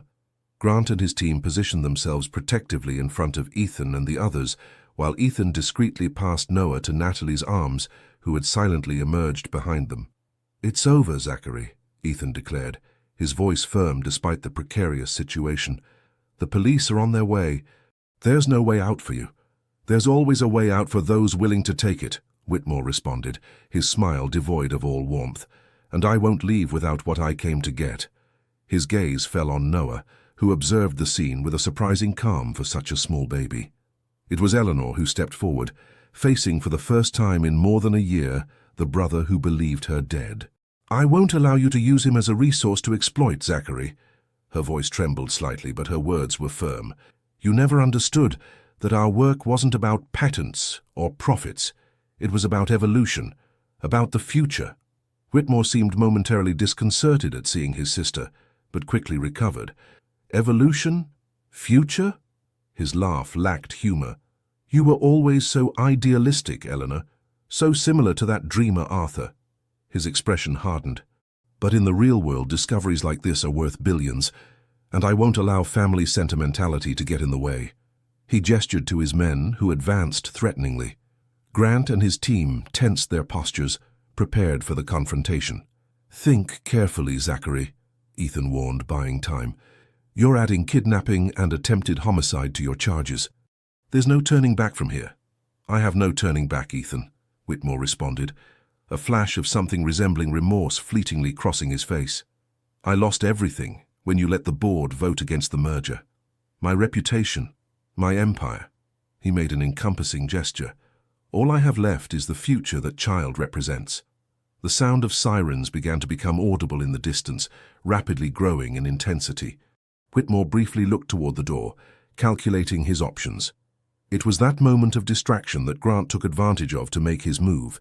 With an imperceptible signal to his team, the security guards advanced in perfect coordination, neutralizing Whitmore's men before they could react. Zachary, seeing his plan crumble, pulled a gun from his jacket. Everything seemed to slow down as he wavered, aiming between Ethan and Eleanor, his face contorted by a mixture of desperation and fury. "If I can't have him, no one will," he declared, his finger tensing on the trigger. What happened next occurred so quickly that afterward none of those present could remember it exactly. Isabel, the always calculating and distant Isabel, moved with surprising speed, interposing herself between Whitmore and his target. The shot resonated on the roof, momentarily louder than the noise of the helicopter. Isabel fell backward, held by Ethan, who had instinctively reacted to catch her. Grant and his team subdued Whitmore in seconds, but the damage was already done. Isabel lay in her son's arms, a red stain slowly expanding on her elegant silk blouse. "We need a doctor," Ethan shouted, composure abandoning him completely at the sight of his wounded mother. "Always. So dramatic," Isabel murmured, a weak smile curving her pale lips. "I'm fine. It's just the shoulder." Indeed, the wound, though bleeding, had impacted her left shoulder, far from vital organs. The door opened again, and a medical team emerged onto the roof, followed by police officers who quickly took control of the situation. While the paramedics attended to Isabel, Ethan looked toward where Natalie protected Noah, finding the little one perfectly calm, almost as if he understood that the danger had passed. Eleanor approached them, her face reflecting the same mixture of relief and concern that overwhelmed Ethan. "It's over," she murmured, placing a tentative hand on Ethan's arm. "It's really over." Ethan nodded, watching as Whitmore was handcuffed and taken under heavy police custody. Dawn was beginning to insinuate itself on the New York horizon, a new day that marked the end of the threat that had hung over them for months. But as he contemplated Eleanor, Noah, and his mother being attended to, Ethan understood that although one battle had ended, crucial decisions remained to be made. Noah's future, Arthur's legacy, and his own role in this strange, newly formed family remained as open questions that would demand answers in the coming days. 3 days later, the family estate in Greenwich had become a temporary refuge while they reorganized their lives. The old library, with its windows overlooking the century-old gardens, now served as an improvised operations center where Ethan, Eleanor, and Isabel, her left arm in a sling but her indomitable spirit intact, discussed the next steps. "The charges against Zachary are irrefutable," Olivia reported, reviewing the legal report. "Attempted kidnapping, industrial espionage, falsification of official documents, and now attempted homicide. He won't leave prison for decades." Ethan nodded, though his mind was occupied with more personal than legal matters. Since the clinic roof, he hadn't had the opportunity to speak alone with Eleanor about Noah's future. As if responding to his unexpressed thoughts, Isabel rose with elegance despite her injury. "I think Olivia and I should review the board's response to the latest developments," she declared, exchanging a complicit look with the assistant, "and check how Natalie is doing with Noah in the garden."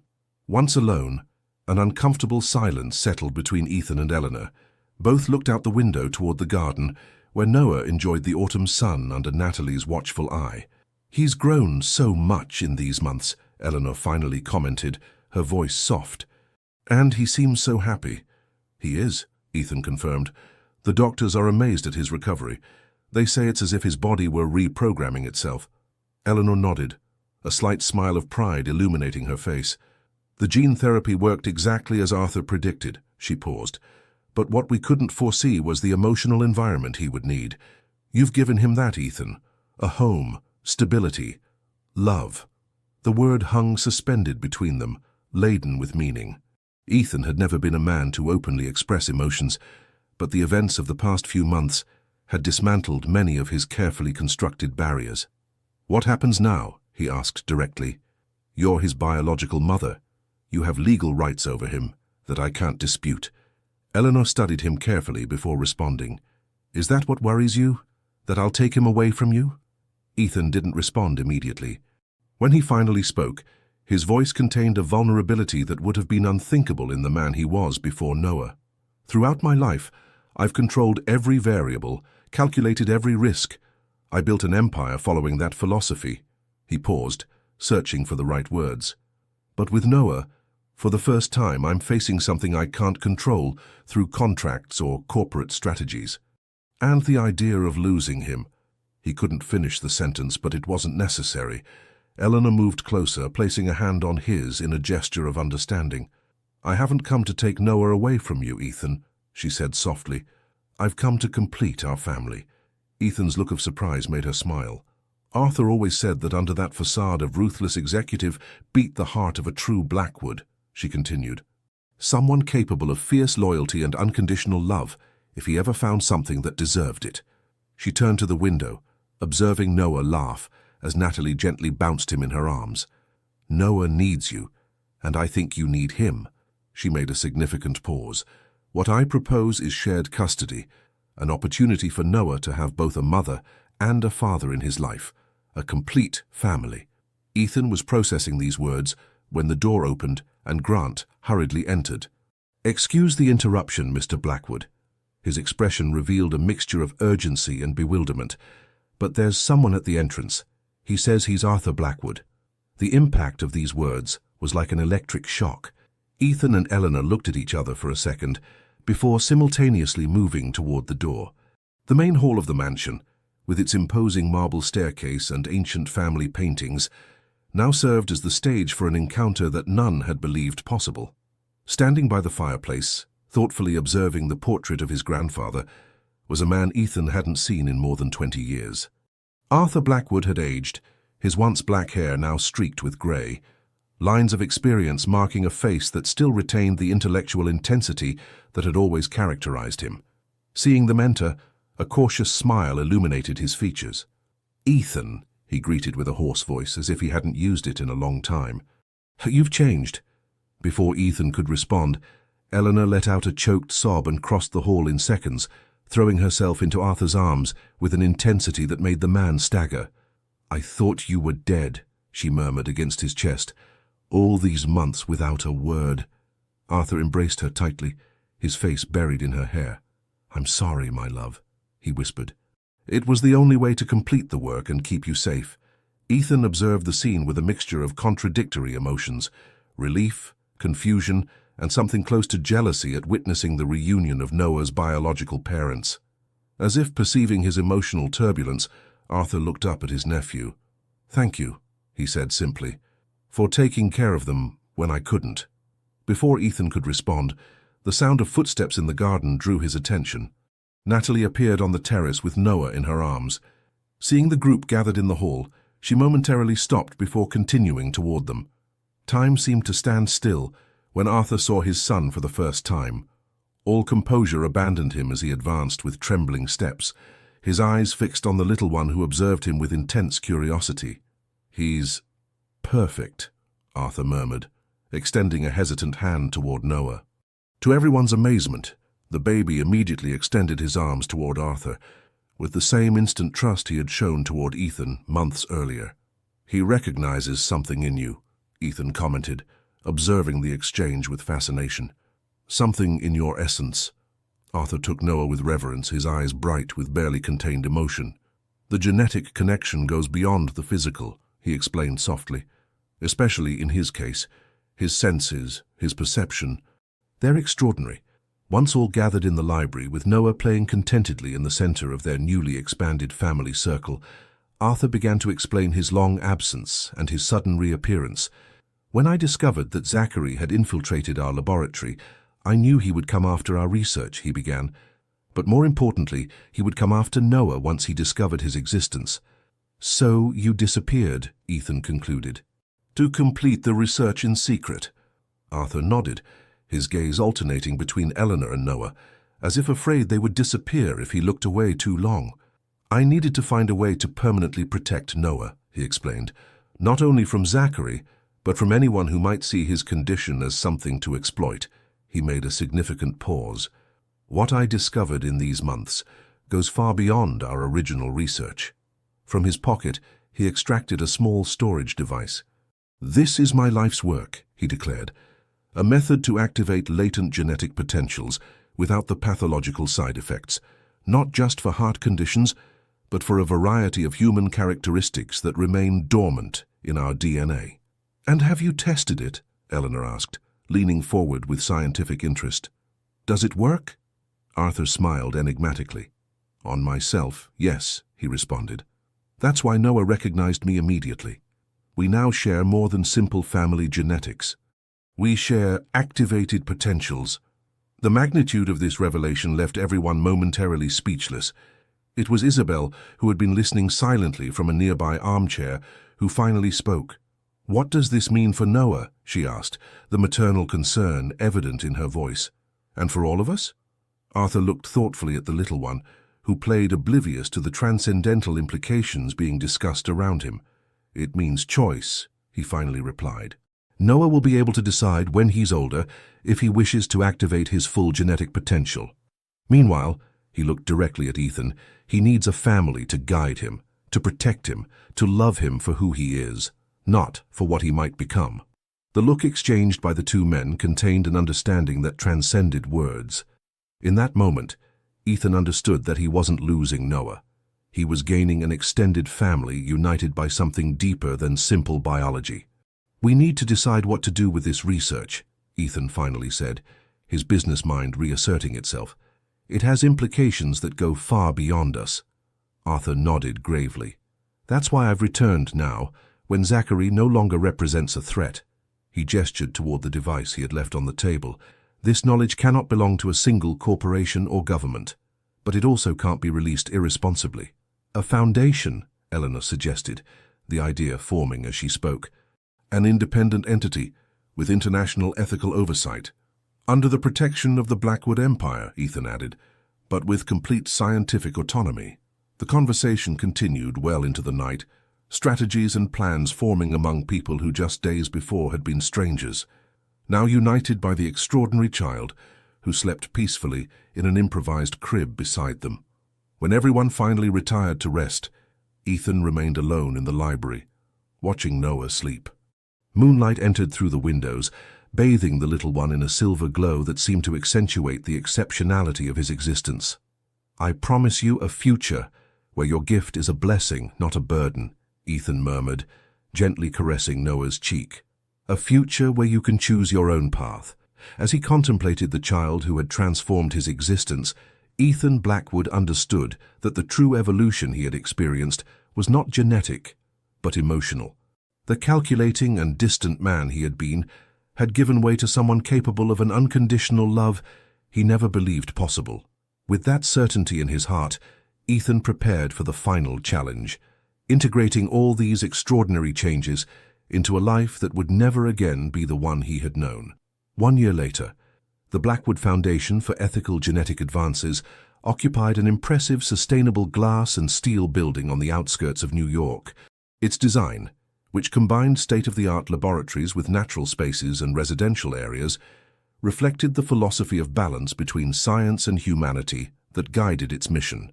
In the extensive gardens, festively decorated for the occasion, Noah's second birthday was being celebrated, an intimate but significant gathering where each guest represented a piece of the extraordinary puzzle that had led to this moment.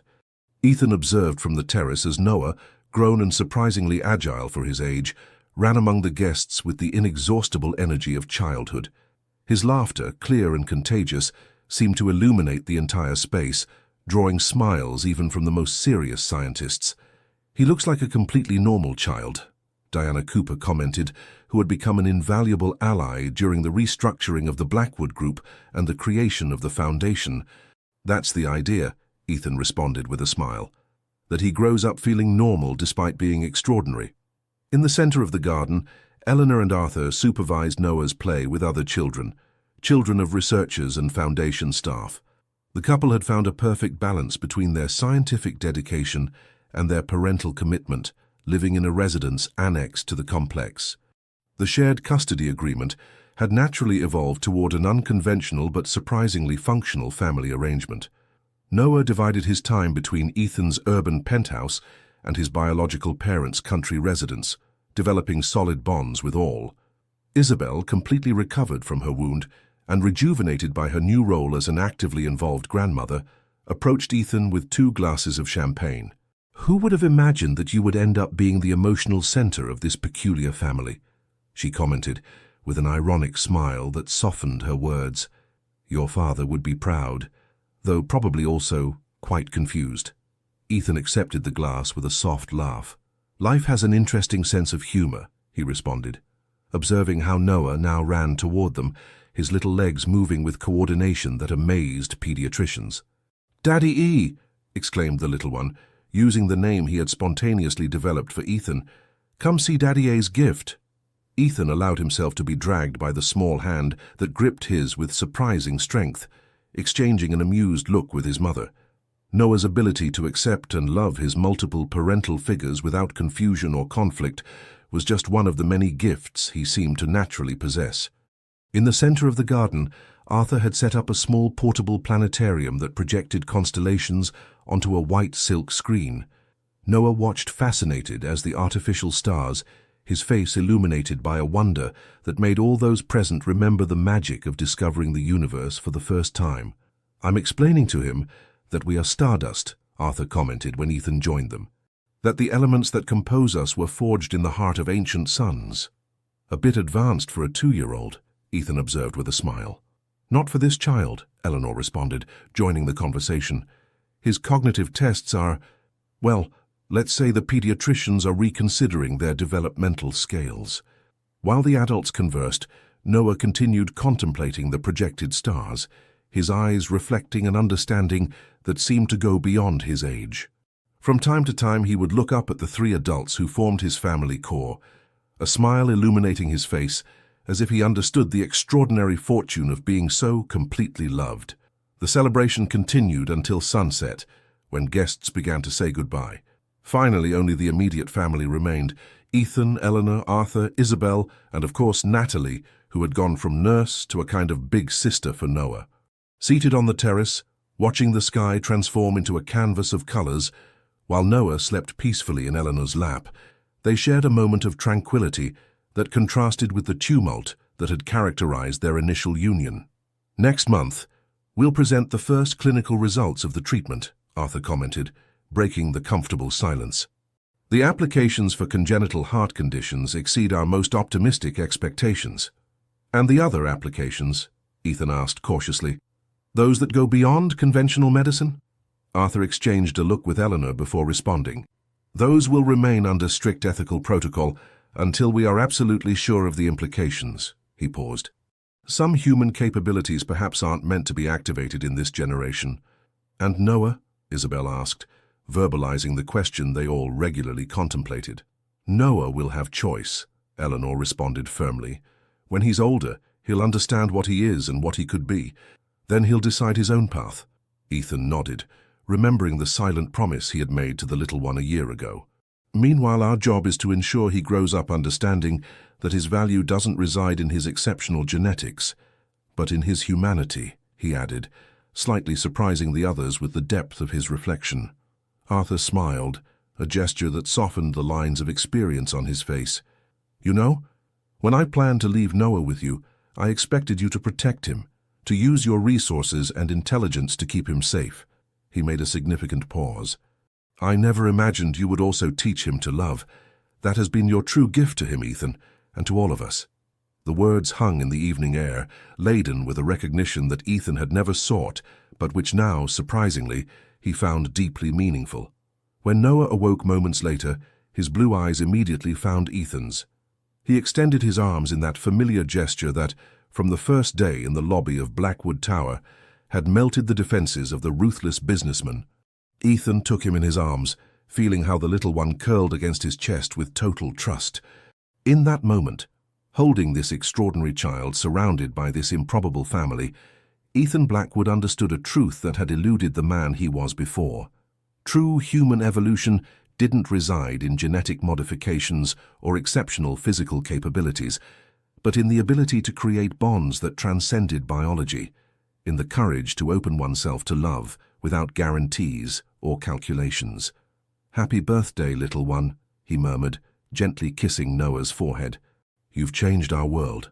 As the sun set over the Blackwood Foundation, casting long shadows over the gardens where a simple birthday party and something much more transcendent had been celebrated, Noah raised his small hand toward the sky, as if pointing to the first stars that were beginning to appear.